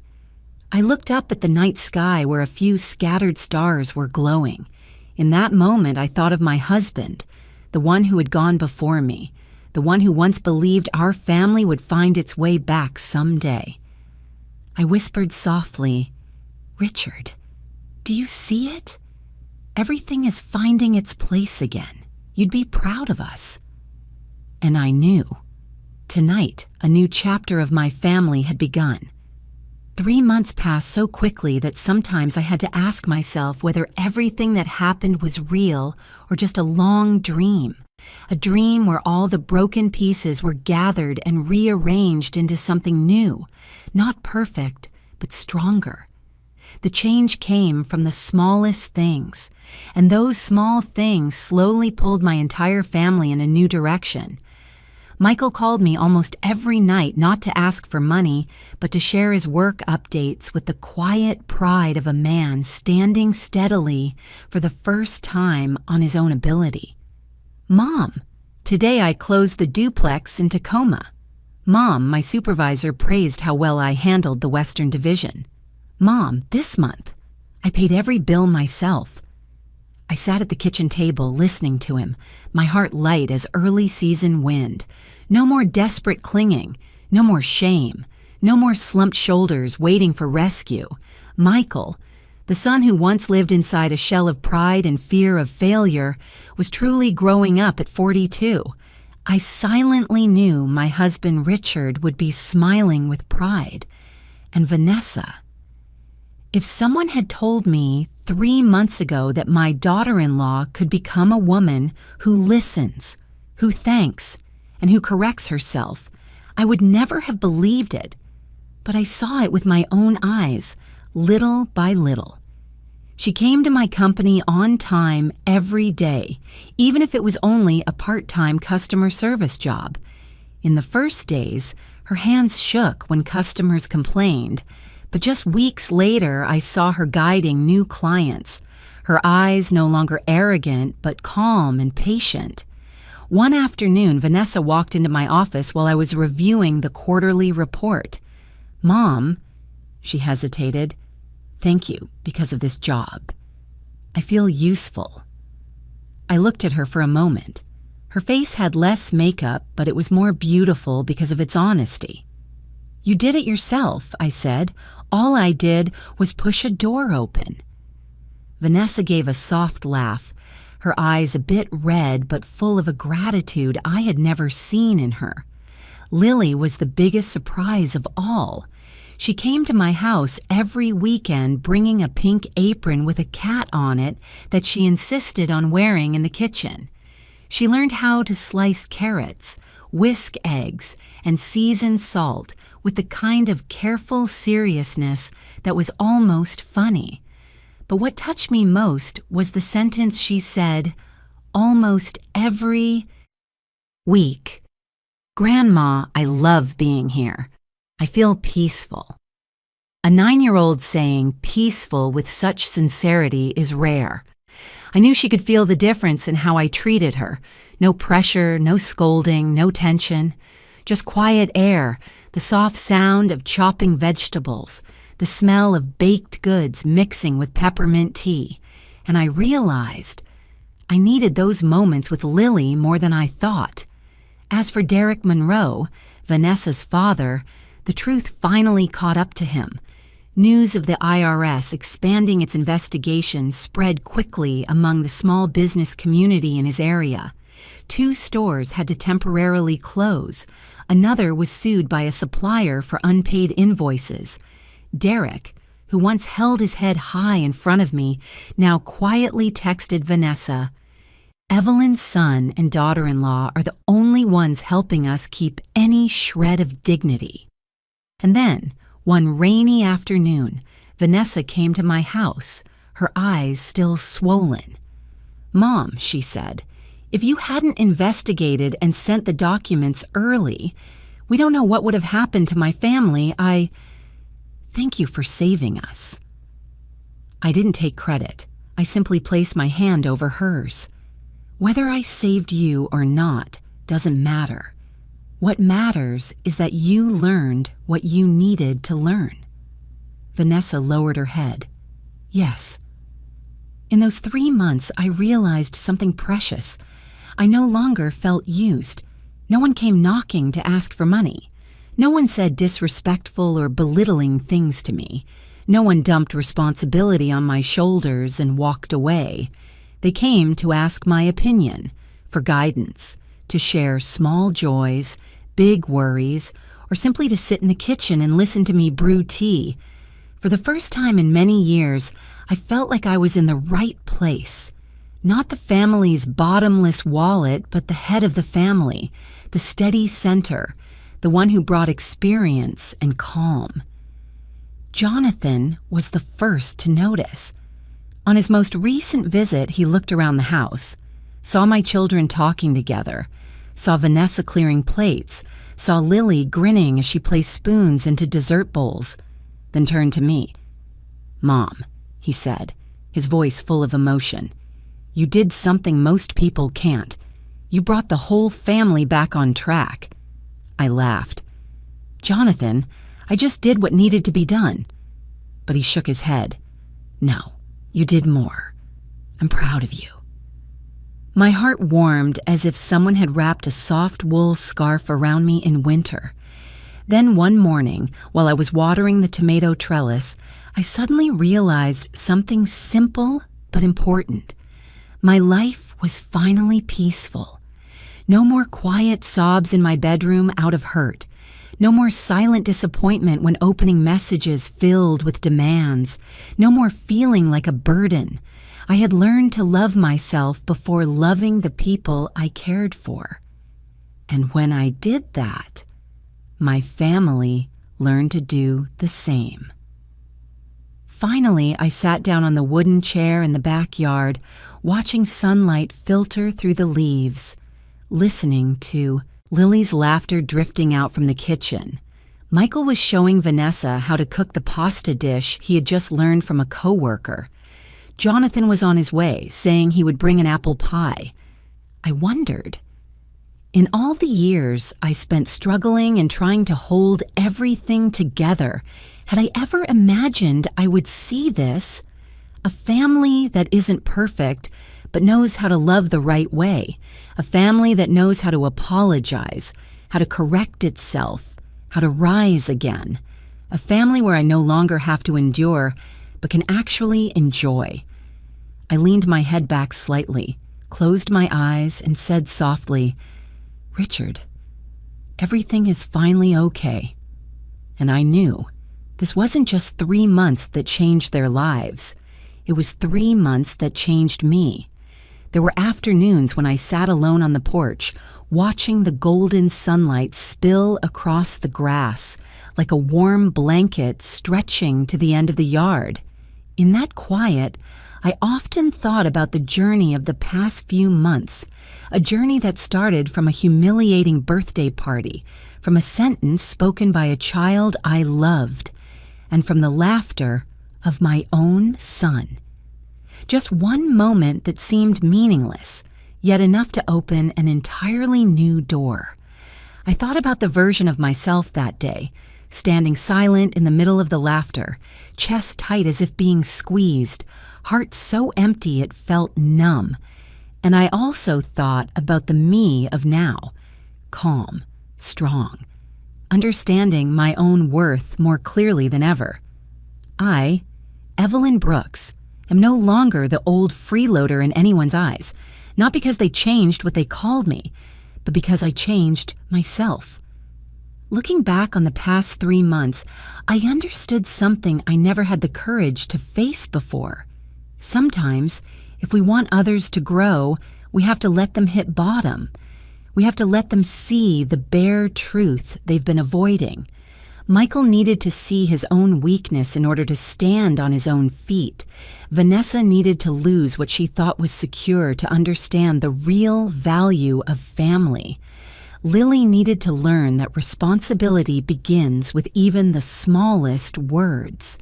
And I needed to learn to stop sacrificing unconditionally, because when you give too much without setting boundaries, love becomes a burden, and kindness, without limits, becomes a bridge for others to walk across without ever looking back. Now my family has changed. Not perfect, not always harmonious, but there is respect. There is listening. There is gratitude. Something I once thought I would never receive from my own flesh and blood. Michael works hard every day, and sometimes just seeing him step out of his car with confidence makes my heart feel as light as the wind. He is no longer someone who only knows how to take, but a man who helps, who makes up for the past, who apologizes, and who repairs what is broken. Vanessa has learned the greatest lesson of her life, that a strong woman is not someone who demands, but someone who stands up after she falls. I don't need her to be perfect. I only need to see that she is genuinely trying, and I have seen that. And Lily. Every weekend, her laughter in my kitchen is the sound that makes my house feel young again, as if life itself wanted to give me a second chance to guide a child through love rather than through exhausting sacrifice. I look at my family and realize I am no longer pushed to the side. I am the keeper of the flame, the one who reminds them to be kind, the one who teaches them gratitude, something the younger generation often forgets. These days, the late years of my life have become wonderfully light. I have time to cook the dishes I enjoy, read books in the morning sun, tend to the lavender bushes in my yard, and listen to my children's and grandchildren's little stories without swallowing any hidden pain. No one knocks on my door asking for money. No one sees me as an obligation.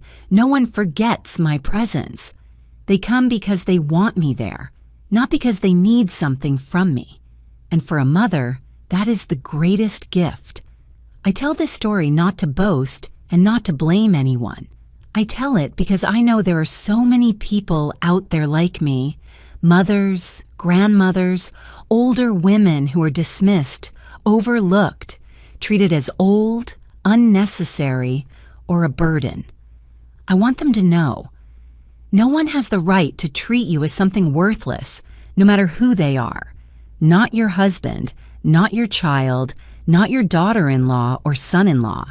If I, a 66-year-old woman who spent a lifetime sacrificing, can stand up and reclaim my voice, then you can too. You deserve love with boundaries. You deserve respect. You deserve to be heard. If my family can change, then yours can too. And now, as the story closes, I have only one thing left to say. If I could do it, you can do it. And I hope to hear your own story. Thank you for staying with me all the way to the final line of this story. I truly appreciate your presence, whether you're watching from the United States, Vietnam, or anywhere in the world. Please share your thoughts in the comments. Have you ever experienced a moment that woke you up the way mine did?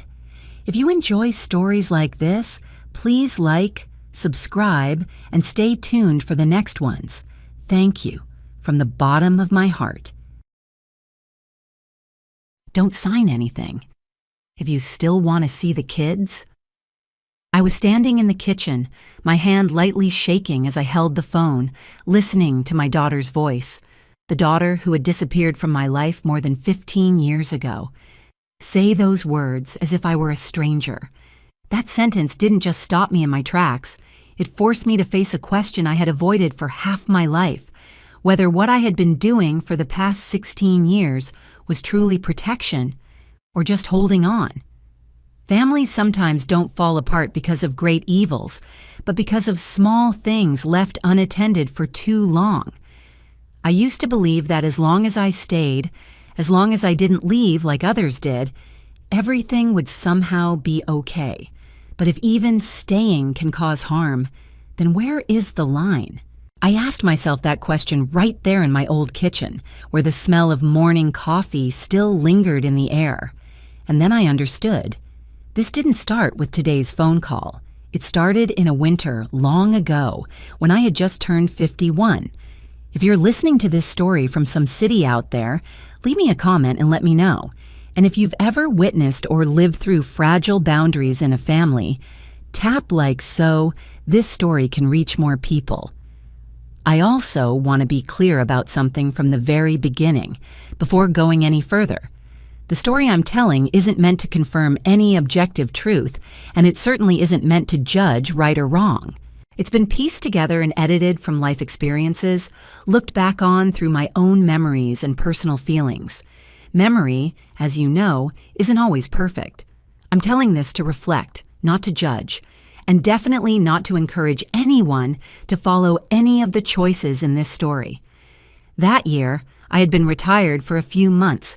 My name is Maggie Holloway, a widow living in a small Midwestern town where winters are long and so quiet you can almost hear the snow settling on the windowsill. My husband died young from a stroke. My children were grown, each living their own lives somewhere else. The two-bedroom house suddenly felt far too large for one person. In those first months of retirement, I tried to fill my days with small routines. Waking early to make coffee, walking around the neighborhood, reading the print newspaper like I had done for 30 years while working.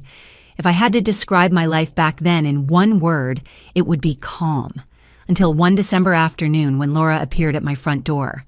She didn't knock hard or urgently. When I opened the door, Laura stood there with two children, a boy and a girl bundled in thick scarves. She looked thinner than I remembered, her eyes carrying the kind of exhaustion you see in someone who's traveled a very long way without rest. "Mom," Laura said, her voice quick and low, "I just need you to help me for a little while. Just a few weeks. I need to get myself together." I didn't ask, get together what? And I didn't ask how long a few weeks really meant. I simply opened the door wider, a reflex left over from when she was still a child. The two kids stepped inside, their shoes covered in snow, their hands gripping each other tightly. They didn't cry or speak, just looked around my living room as if trying to memorize a strange place. Laura set a small duffel bag beside the couch and handed me a set of keys.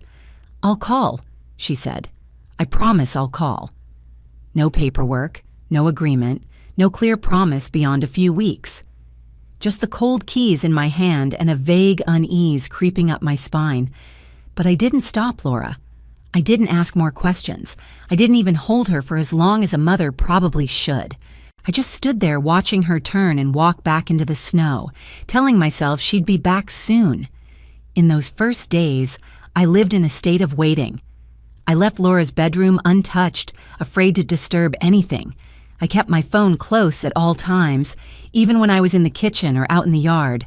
The children stayed, quiet in a way that was almost unsettling. The older boy, Ethan, I remembered, tried hard to act strong. The younger one, Lily, startled awake from her sleep. I comforted them, cooked simple meals, told old stories I'd forgotten I even knew. A few weeks passed quickly. Then Christmas came. Laura called once, said things were not ready yet, and asked me to give her more time. I said okay, my voice sounding strangely calm to my own ears. I hung 2 extra stockings by the fireplace and wrote the kids' names on them in red marker, as if they had always belonged there. Winter dragged on. Snow melted, then fell again. The kids started school near my house. My name appeared on school forms, first as grandmother, then simply as guardian. I signed without thinking much, knowing someone had to. Laura called less and less. Every call came with a different explanation, but always the same ending. "I'm not ready yet." I began adjusting my life without noticing. I stopped taking long morning walks because I had to make breakfast. I no longer finished the newspaper because I was interrupted by small questions. I stopped long phone calls with old friends because evenings were for homework. It all happened so naturally, like slipping back into a role I once knew well. Some nights when the house was quiet, I sat alone in the living room and wondered if I was doing the right thing. I wasn't angry at Laura. I didn't see myself as a martyr. I just felt a low, steady worry, like standing on a bridge without seeing either end. But then morning came. Ethan and Lily woke up, and those questions were pushed aside. Late one evening, while searching for spare batteries in Laura's old drawer, my hand touched something cold and solid. It was Laura's old phone, the kind no one uses anymore. The screen was dark, but when I pressed the button, a notification appeared. A draft message. Never sent. I stood there a long time, the phone in my hand, and for the first time in years, I felt that maybe I had missed something more important than simply staying. I put Laura's old phone back in the drawer, closing it very gently, as if even the smallest sound might shatter something fragile inside me. That night, I barely slept. Not because of the unsent message, but because I realized I had stopped waiting for a specific timeline. A few weeks had become a blurry idea, drifting somewhere between rushed breakfasts and exhausted evenings. My retirement income wasn't much. After paying the mortgage, utilities, and insurance, there was just enough left for one person living carefully. With 2 kids, I had to recalculate everything. I learned to shop seasonally, switch familiar brands for cheaper ones, cut back on small social outings I once enjoyed. I didn't feel like I was sacrificing. I was just managing, like any adult does when life quietly places another responsibility in their hands. My mornings started earlier. I woke Ethan and Lily, helped them into coats and scarves, and walked them to the bus stop in the biting cold. Some days, I watched the bus disappear down the snowy road and wondered where Laura was at that moment. But that question usually faded quickly, replaced by the mental list of things to do. Buy cold medicine for Lily, apply for reduced school fees, call the clinic. At school, I grew used to the curious looks. At my first parent meeting, I sat slightly off to the side as if I were only temporary. The teacher smiled kindly and called my name, but the line where the kid's mother's name should have been remained blank. I didn't correct it. I didn't explain. I just answered questions about grades, health, and the things that were immediate and concrete. At the clinic, the nurse called my name when it was our turn. "Relationship to the patient?" she asked, still typing. "Grandmother," I answered. After a while, the question disappeared. My name was automatically listed as the primary contact. I signed consent forms without my hands shaking like they had the first time. Everything changed gradually, without a single moment big enough to mark the shift. Midway through that school year, during a short after-hours meeting, Ethan's teacher looked at me, tilted her head slightly, and asked casually, "Where's their mother?" The question wasn't sharp or intrusive. It came out of habit. I was quiet for a few seconds, feeling my heartbeat slow. Then I said, evenly, "I'm here." The room paused for a brief moment, long enough for me to realize that the answer was both true and not entirely. Driving home that day, I thought a lot. I had never intended to take Laura's place. I never thought of myself as the kid's mother in the biological sense. But I couldn't deny that I had begun filling the space she left behind. And with that came a new worry. Was my presence quietly becoming an irreversible replacement? Children, I realized, don't ask who gave birth to them. They ask who stays when they need someone. I believed that. Believed presence mattered more than titles. But I also began to wonder, if Laura came back one day, what would my place in Ethan and Lily's lives be? And more importantly, was I doing something that made that return harder? Laura sent money sometimes, not regularly, not much, never with an address or explanation. Sometimes it was enough to cover groceries for a week, sometimes just a few dozen dollars, like a reminder that she still remembered. I didn't ask questions. I didn't save envelopes or receipts as proof. I treated it as something private between Laura and me, not something to measure or balance. Some people suggested I contact family services to make things official. I listened, but chose silence. Not because I feared complications, but because I wasn't ready to name what was happening. Once you name something, you have to face its consequences. And at that time, I just wanted everything to keep moving, even if I didn't know where it was going. Time passed quietly. A few weeks turned into a few years without me noticing where the boundary had been crossed. I stayed in the same house, made coffee every morning, stood at the bus stop in winter cold. But deep inside, I began to understand that I had crossed an invisible line, not with one big decision, but with hundreds of small ones, each reasonable in its moment. That's when I realized some boundaries aren't marked by signs or paperwork. They only appear once you've gone too far to turn back. I didn't tell anyone I was tired, not because I wasn't, but because I didn't know how to say it properly. In a small town like this, people know each other through quick greetings on porches, polite questions at the post office or grocery store. "How are you, Maggie?" I always nodded, smiled, said things were fine. And in some ways, that wasn't entirely a lie. I still woke up each morning, cooked dinner, took the kids to school. But some afternoons, when I closed the door behind me, I felt the weight settle clearly on my shoulders.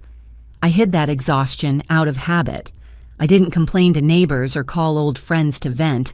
I was afraid that if I said it out loud, it would become something too big to ignore. And I wasn't ready for that. I just wanted to keep everything manageable, even though deep down I knew I was unsteady. At home, life slowed into a new rhythm. Ethan and Lily grew used to it. They knew where to leave their shoes, when to turn off the TV, which evenings I liked to read in my armchair. One night, while I was washing dishes, Lily ran into the kitchen, wrapped her arms around my legs from behind, and whispered, "Mom." I turned quickly, my heart pounding.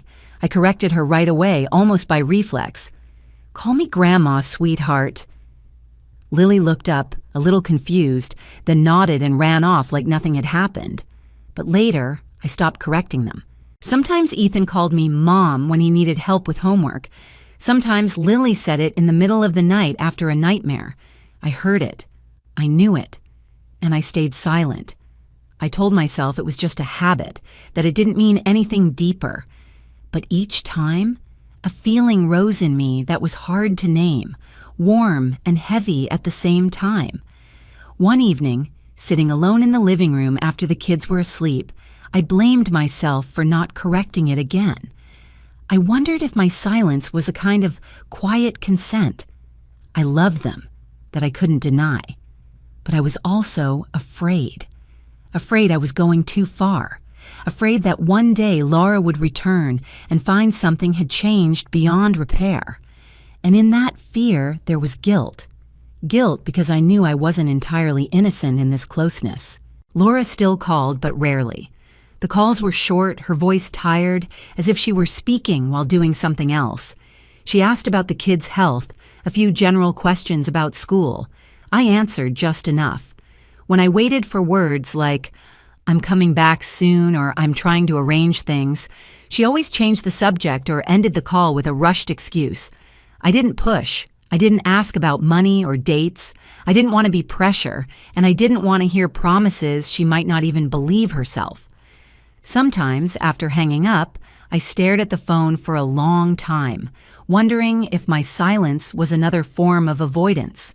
Then I reminded myself that everyone moves at their own pace, and some questions asked too early only make things messier. I started writing in an old notebook with a worn cover, bought from a discount store. I didn't write every day. Sometimes weeks passed without a word, sometimes just a few lines before bed. I didn't write to accuse anyone or catalog Laura's absences. I wrote to understand myself, to name feelings I didn't have time to face during the day. In those pages, I admitted to myself that I loved Ethan and Lily deeply, but with fear woven through that love. I wrote about small moments that made me feel more like a mother than a grandmother, and I wrote about the quiet worry that, if I wasn't careful, that love could turn into a kind of replacement I never consciously chose. Some nights, when the wind rattled the windows and the house made the familiar sounds of age, I sat on my bed with the notebook on my lap and wondered whether I was doing the right thing, or just the easiest thing. I didn't have a clear answer. I only knew that the next morning I would wake up early, make breakfast, and see the kids out the door. And in that routine, I slowly realized there were things I didn't tell anyone, not because they weren't important, but because I wasn't brave enough to face them yet. Everything shifted on a morning that seemed ordinary. I was folding laundry when the phone rang. It was the school. The secretary's voice was a little rushed, trying to stay calm but clearly worried. Ethan had slipped during recess and scraped his knee. It wasn't serious, but he needed to be checked in the nurse's office. I dropped the clothes, grabbed my coat, and drove over, repeating one simple thought. It's just a small thing. At school, Ethan sat on the exam table, paler than usual, but smiling when he saw me. Lily stood beside him, holding his hand tightly.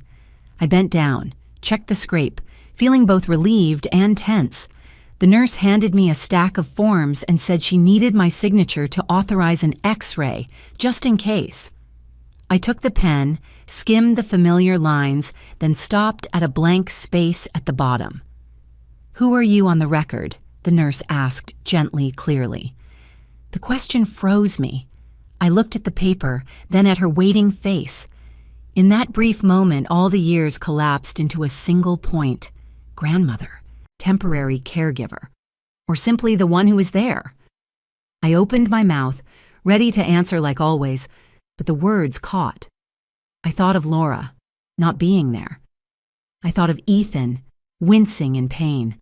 "I'm the responsible one," I said, my voice low and slow, as if weighing each word. The nurse nodded and didn't ask anything else.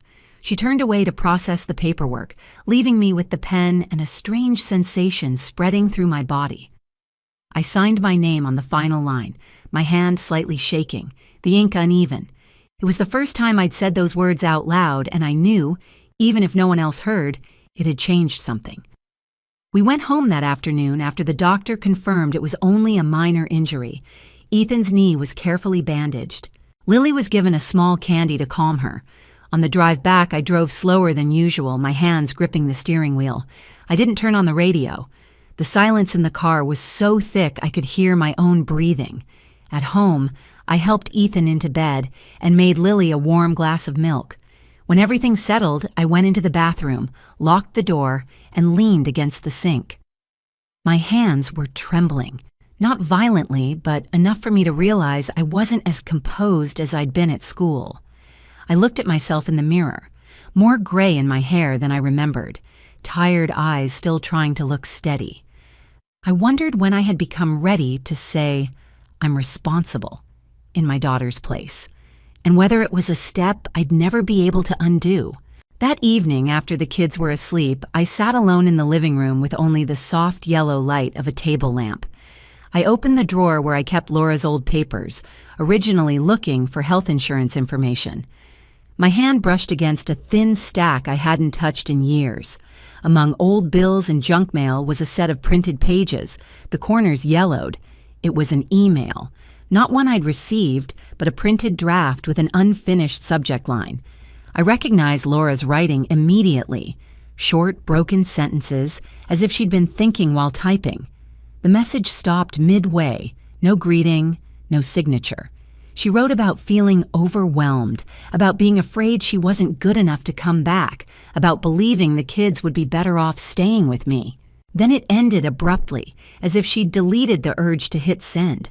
I held the pages for a long time without reading them all, just staring at the opening lines. In the quiet room, a chill ran down my spine. I didn't know when Laura had written that email or why she'd printed it and left it behind. I only knew that maybe all these years I'd been seeing everything from too narrow an angle. I folded the paper, set it on the table, and sat there in silence. Outside, the wind moved through the bare branches, making that familiar winter sound. I realized that what I said that morning at school wasn't just a temporary answer.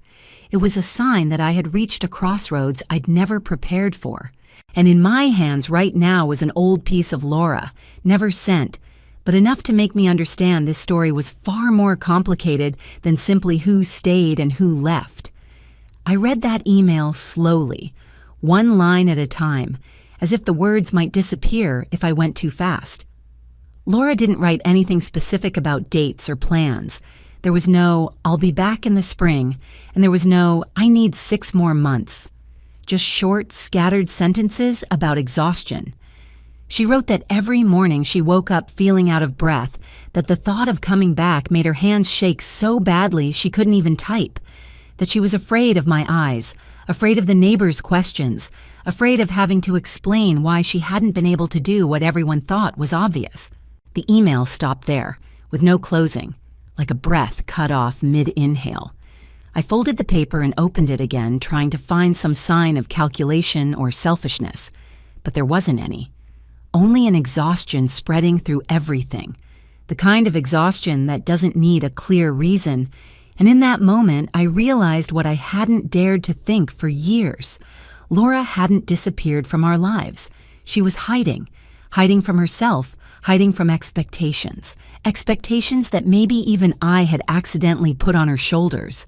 Realizing that didn't make me feel lighter right away. It made everything more complicated. Because if Laura wasn't someone who left cleanly and for good, then I had stayed with those 2 children in a murky gap, one where no one was completely right and no one was completely wrong. I sat with that email in my hands for a long time, watching the lamplight fall across the old wooden table, and I wondered how much of my daughter I had truly understood through all the years of being her mother. Some people leave not out of malice, but because they can't stand themselves. That thought came to me gently, not dramatic, but enough to make me stop. I wondered whether forgiveness needs an apology, or if sometimes forgiveness is simply accepting that the other person didn't have enough strength to stay, even if they wanted to. I also understood that my memory, like any memory, may have been worn down and rearranged by personal feeling. The story I was telling myself wasn't the full truth for everyone involved. I couldn't, and didn't want to, assign motives to Laura. I only knew how it felt to me, how I looked back at scattered pieces through the lens of someone who has lived long enough to know that things are rarely just one-sided. After that night, I didn't change my life suddenly. I still woke up early, still made breakfast, still took Ethan and Lily to school, but a new question began forming in my mind. Where is my boundary? Not the boundary between me and Laura, but the boundary between caring and replacing. I loved those two children, and I had no intention of leaving them, but I also didn't want to erase their mother's place by accident, even if that place was empty and fragile. I started thinking about more practical things I had deliberately avoided before, not by looking for a lawyer or filing paperwork, but by trying to understand what I could do to protect the kids while not slamming Laura's door shut. Those thoughts made me tired, but it was a different kind of tired, like sore muscles after you've pushed them too long.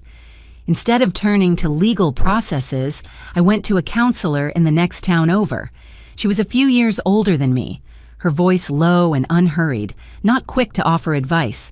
I told her, not everything, but enough for her to understand the situation. I told her about the unsent email, about the guilt of being called Mom, about the fear that one day everything would collapse because I'd been standing in the wrong place. She listened, nodded, and asked me just one question. What do you want to protect most? That question stayed with me the entire drive home. I realized I didn't only want to protect the kids from instability. I also wanted to protect myself from becoming someone I never intended to become. And somewhere deep down, I also wanted to protect Laura from the feeling that she had lost everything just because she wasn't strong enough at the right moment. I put the email back in the drawer, but I no longer saw it as a heavy secret.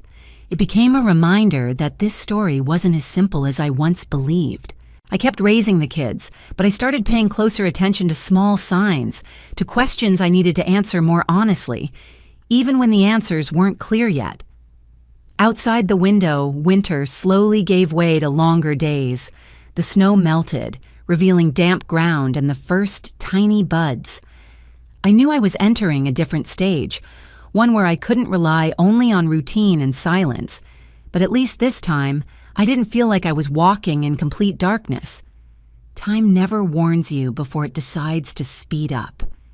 One day, I realized Ethan was nearly half a head taller than me, his voice noticeably deeper whenever he called down from upstairs. Lily no longer trotted along behind me. She started closing her bedroom door and playing music loud enough for me to hear, but not understand. Their teen years arrived quietly, without any single moment marking the change.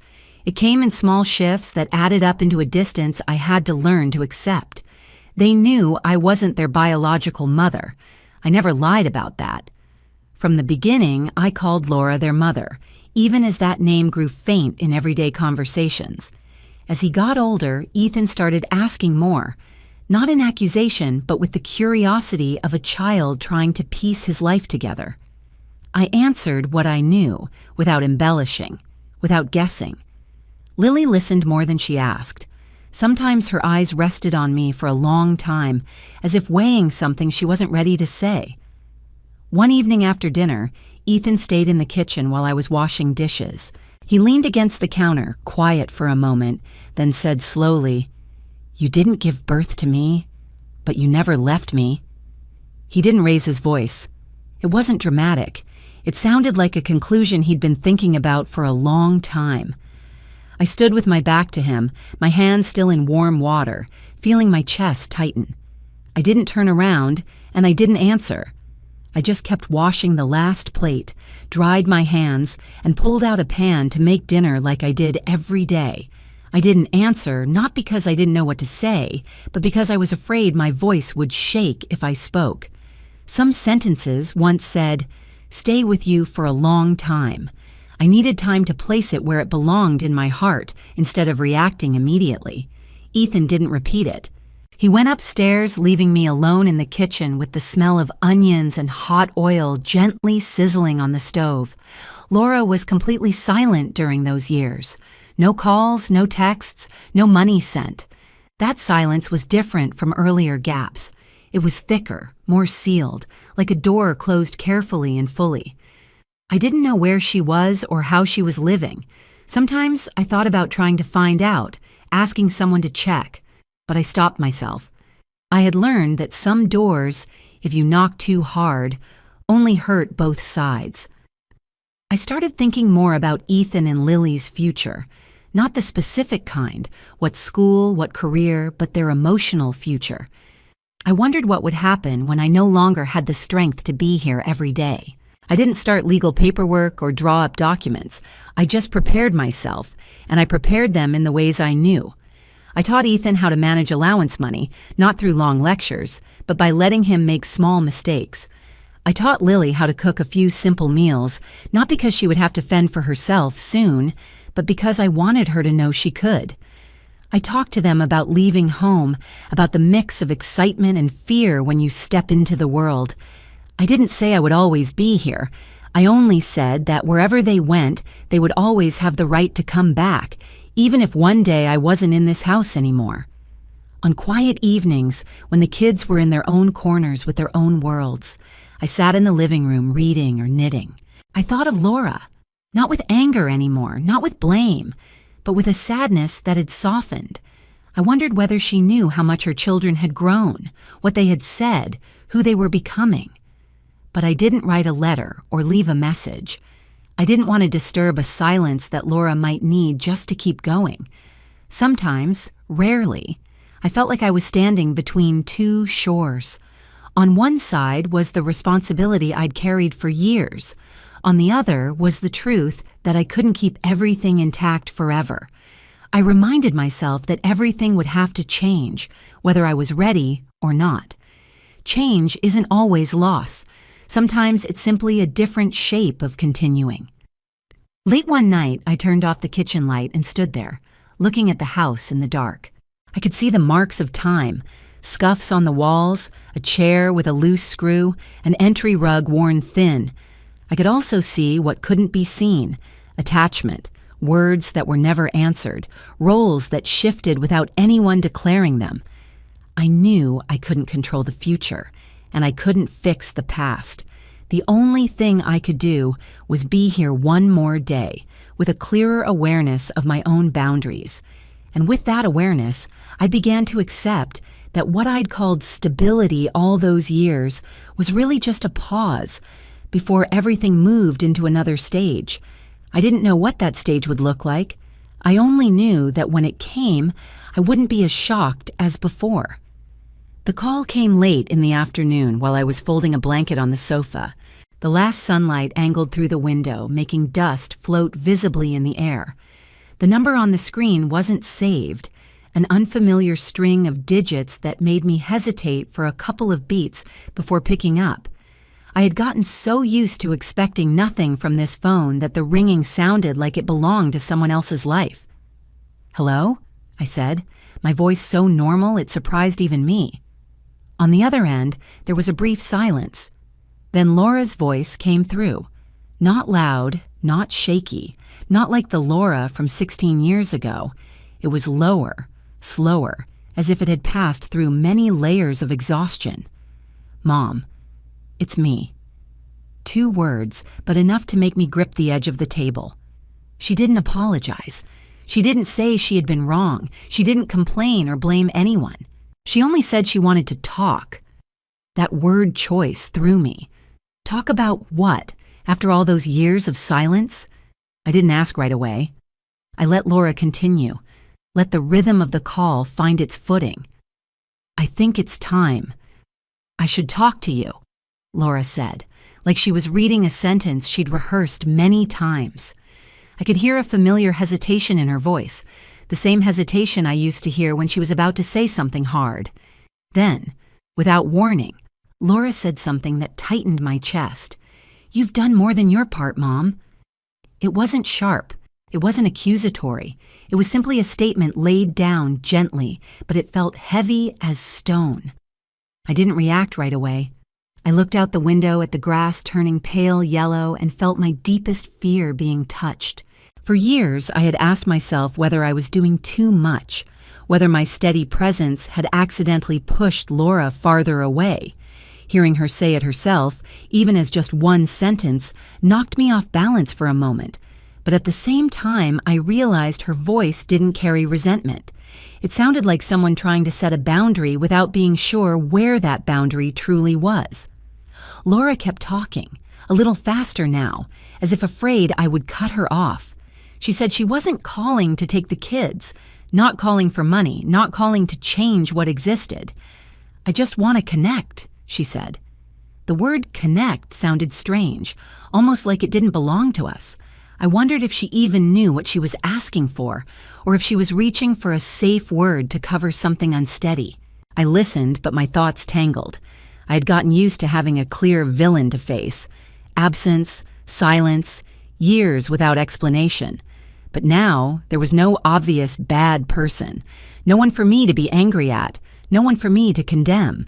Just a daughter who had grown up in ways I hadn't witnessed, standing on the other end of the call, trying to open a door she herself had closed long ago. Laura didn't say much about Ethan and Lily. She asked briefly, like she was afraid to go too deep. I answered just enough. No more, no less, no boasting, no hiding. I realized I was keeping distance, not because I was angry, but because I needed to understand where I stood in this story. There was a long silence between us. I could hear Laura's breathing, steady but heavy. I knew she was waiting for me to say something, maybe reassurance, maybe pushback, but I couldn't answer right away, not because I had nothing to say, but because any answer might send everything down a path I wasn't ready to accept. "You don't have to answer me right now," Laura said, her voice softer. "I just wanted you to know." The words made my throat go dry. I nodded by reflex, then realized she couldn't see it. "I heard you," I said slowly. That was all I could say in that moment, and I knew it was true. Before hanging up, Laura took a deep breath.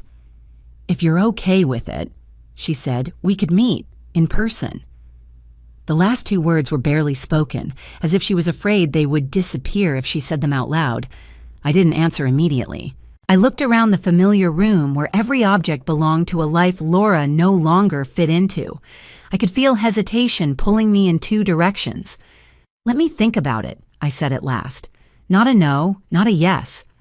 Laura was quiet for a second, then said she understood. The call ended gently. No sigh, no promises. I set the phone down, my hands still a little shaky. The house was so quiet I could hear the wall clock ticking, steady and emotionless. I knew that from this moment, everything had started moving in a different way.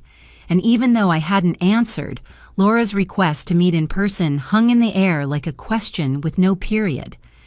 We agreed to meet at a small coffee shop near the highway, a place where people stopped more than they stayed. I arrived 10 minutes early, chose a table by the window, and ordered a hot tea, even though it wasn't cold outside. When Laura walked in, I recognized her immediately, but it still took a beat to match the face in front of me with my old memories. She looked tired. Not so thin it was alarming, not like someone freshly broken by tragedy. Just tired. The tiredness of someone who's been walking too long without ever stopping long enough to rest. She looked around, saw me, and paused. We both stood up almost at the same time, but we didn't hug. Just a small nod, like two people who have known each other a long time, but aren't sure whether to be close or distant. Laura sat down, slid her purse under the chair, and wrapped both hands around the cup of coffee she'd just ordered. I noticed her hands were trembling slightly, as if she was trying to keep herself steady. We started with simple opening lines. The weather, the drive, when this place had changed owners. No one mentioned 16 years right away, and I knew it wasn't avoidance so much as two people unsure how to enter a big story through a small door. Laura was the one who broke the silence. "I never thought you'd stay that long." She said it plainly, without accusation or dramatic surprise. but it felt like someone gently tapped on a door that had been shut tight inside me. I didn't argue. I didn't confirm.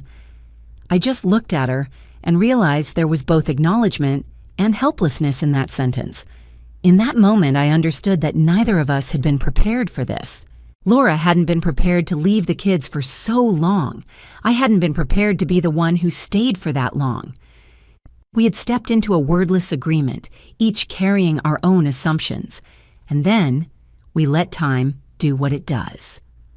Laura described the years in an even voice, jobs changing constantly, temporary places to live, relationships that came and went, nothing big enough to make me gasp, nothing tragic enough to explain everything, just a chain of days, one after another, not exactly failure, not exactly success either.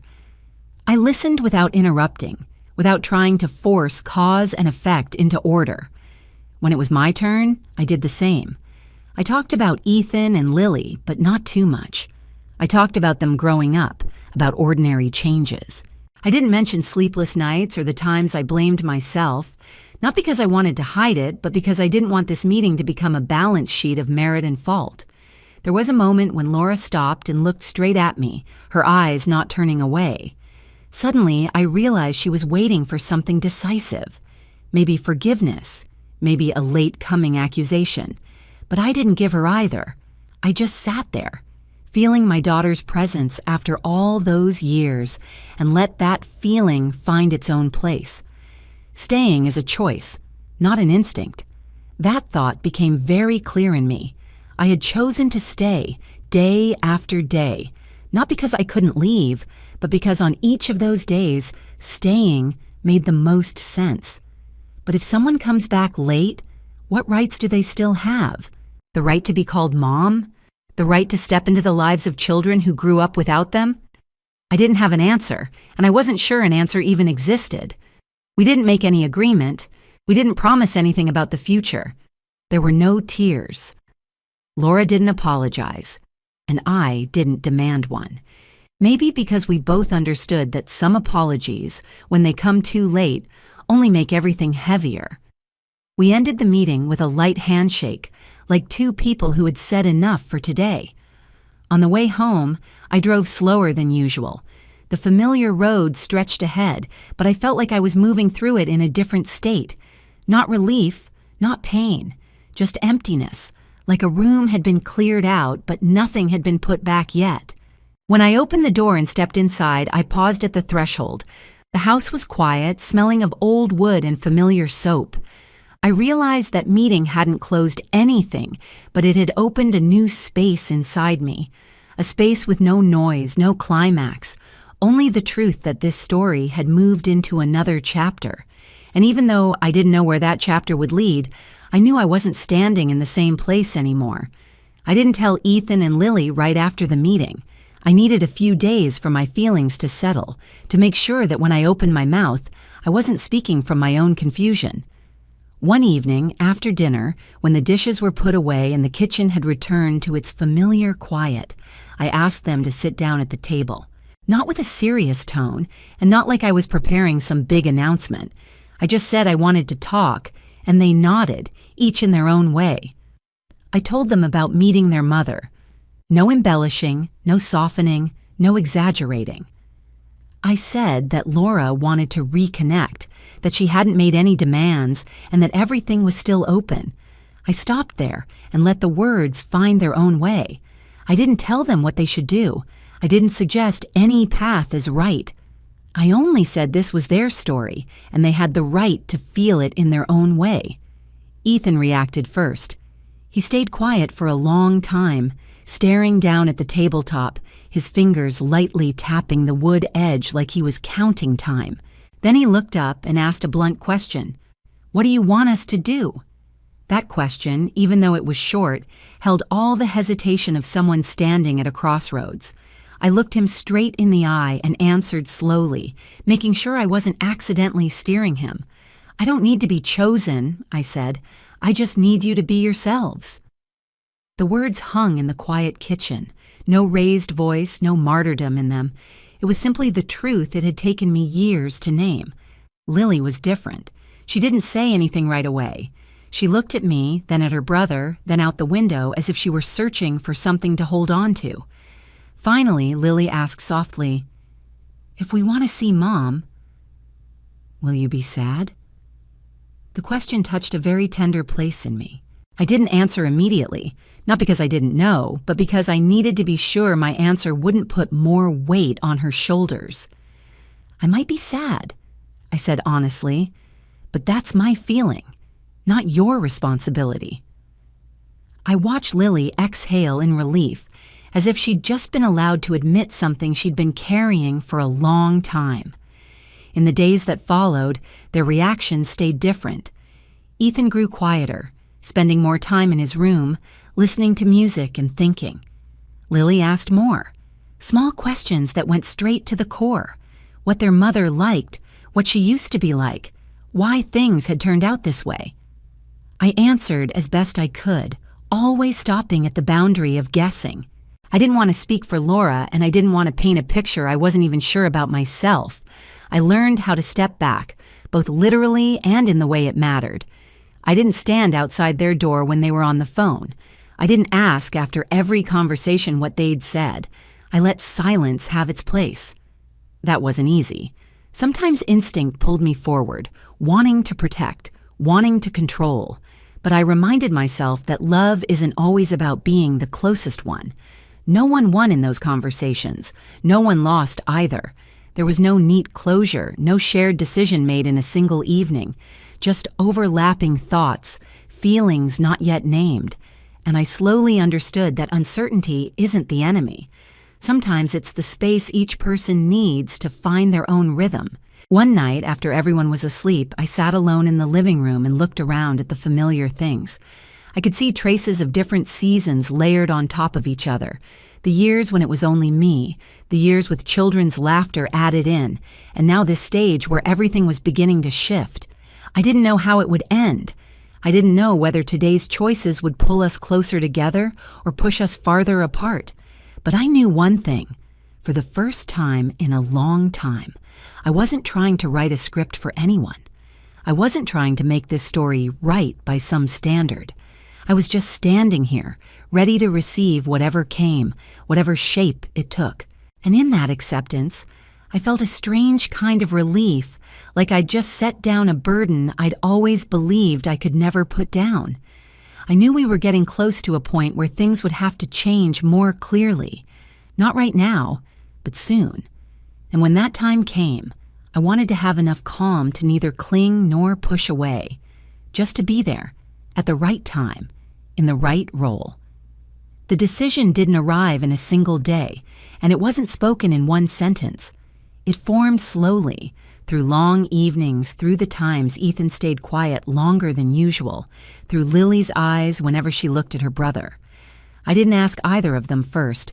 I waited until they spoke on their own, because I had promised myself I wouldn't place more pressure on either one. Ethan was the one who spoke. One afternoon, he stood at the edge of the living room doorway, his hands in his jacket pockets, like he was about to step outside even though it wasn't dark yet.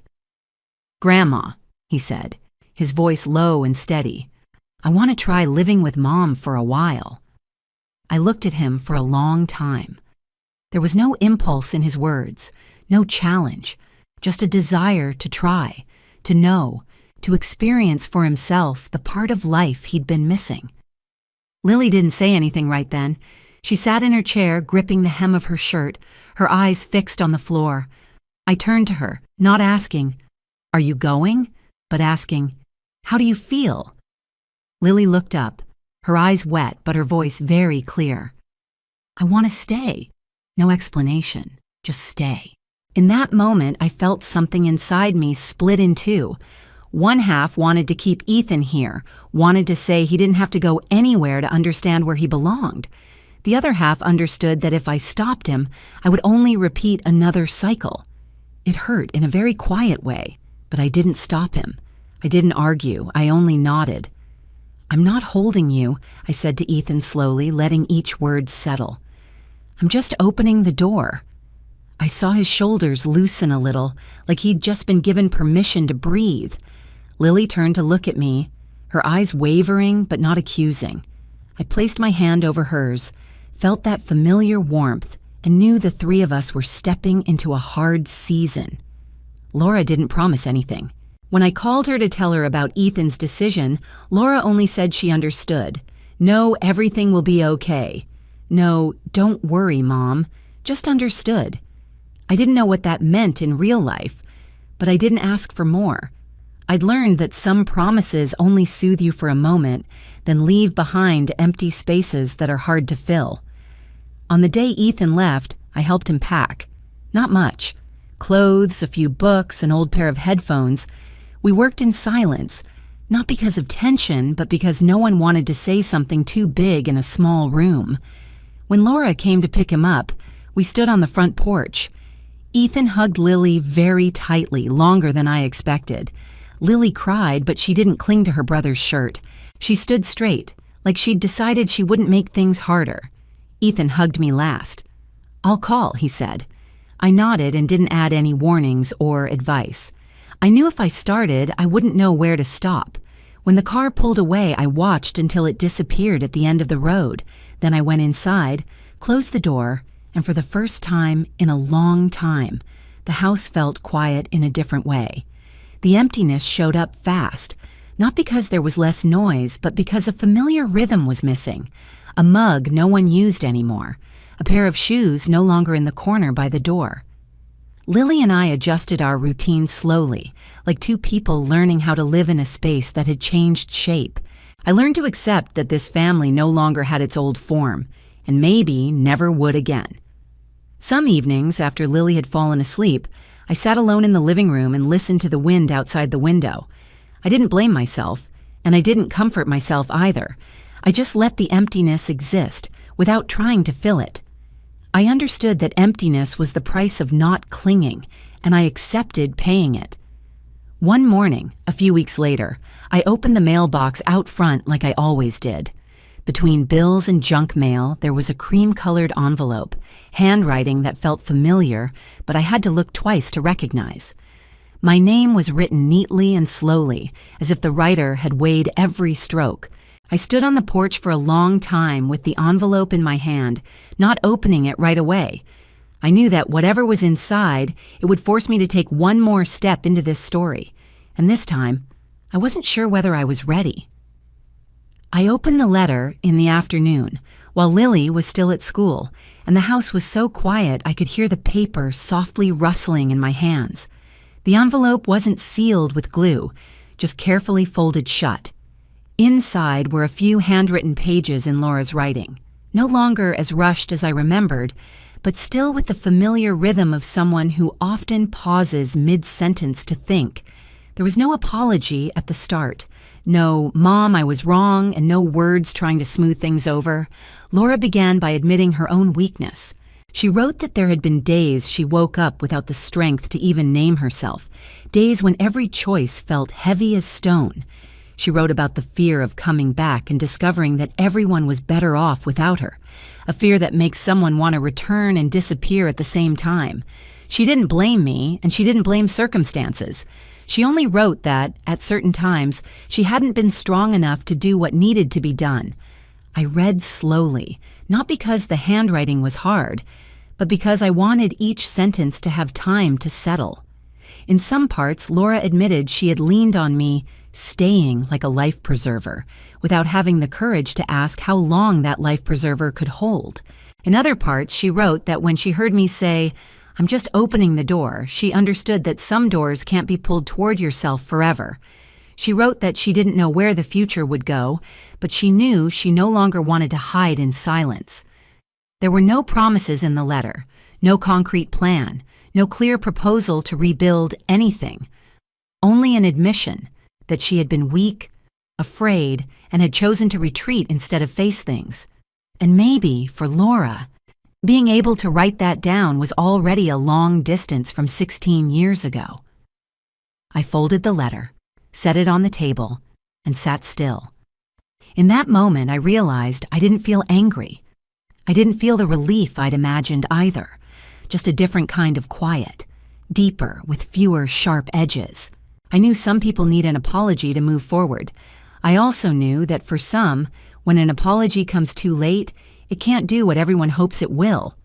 For me, this letter didn't close anything. It only placed another piece of truth on the table. I didn't write back, not because I had nothing to say, but because I didn't want to turn Laura's admission into an exchange. I was afraid that if I wrote, I'd accidentally place another burden on her, a burden to respond, to promise, to repair. I chose silence not to punish her, but to give what had just been said room to breathe. I also reminded myself that my memory, what I remember, what I feel, may have been rearranged by the years. The story I tell myself is how I look back, not a sentence handed down to anyone. I wasn't certain enough to judge Laura's motives, and I didn't want to trap the past inside neat conclusions. I only knew how I had lived, and the choices I had made within what I was able to do. I put the letter in the drawer, tucked beneath old papers and my worn journal. I didn't lock it away. I didn't hide it. I just stored it there, like something that exists alongside my present life, not something that has to be mentioned every day. Life went on in small rhythms. Lily and I slowly got used to a house with fewer people in it, quieter dinners, slower mornings. I was getting older. That couldn't be denied. But with age, I felt lighter. Not because there was less to do, but because I tried less to control what was never truly mine to control. I learned to let unanswered questions stay where they were, without forcing them to answer right away. Some evenings I sat reading, yellow lamplight falling across the page, and I thought about Laura not with the urge to fix anything, but with a gentle curiosity. What kind of person she might become when she stopped running.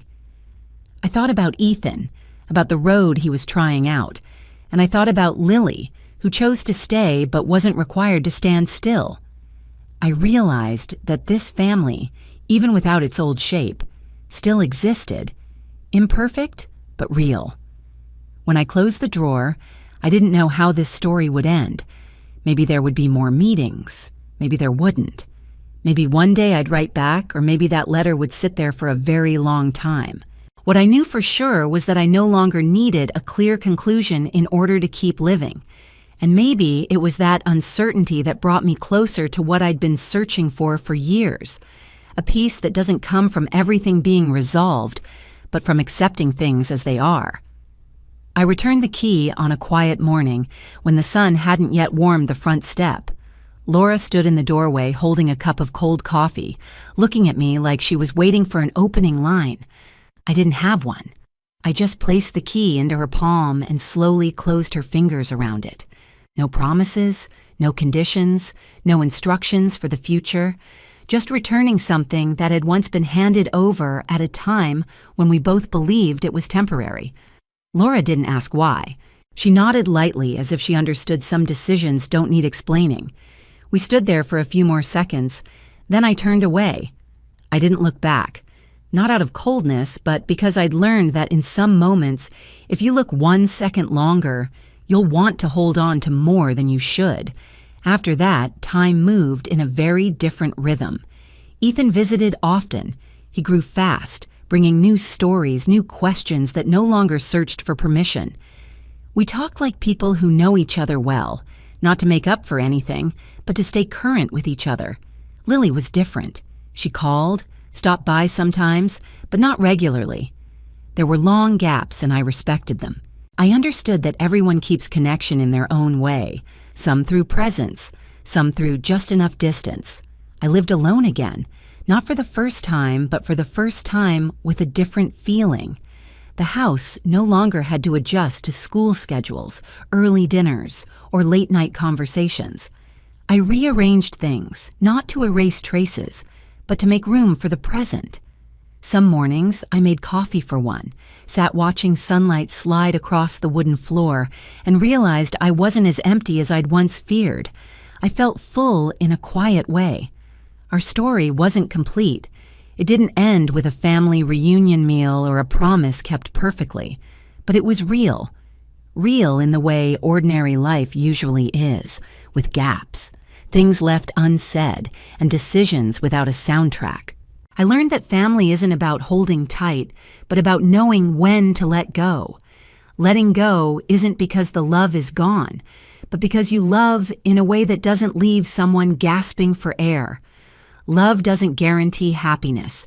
It doesn't promise a gentle ending, but without it, everything is surely hollow. Between those two truths, I chose love with boundaries, a choice that isn't easy but necessary. I also want to say this clearly in the steady voice of someone who has lived long enough to know she can be wrong.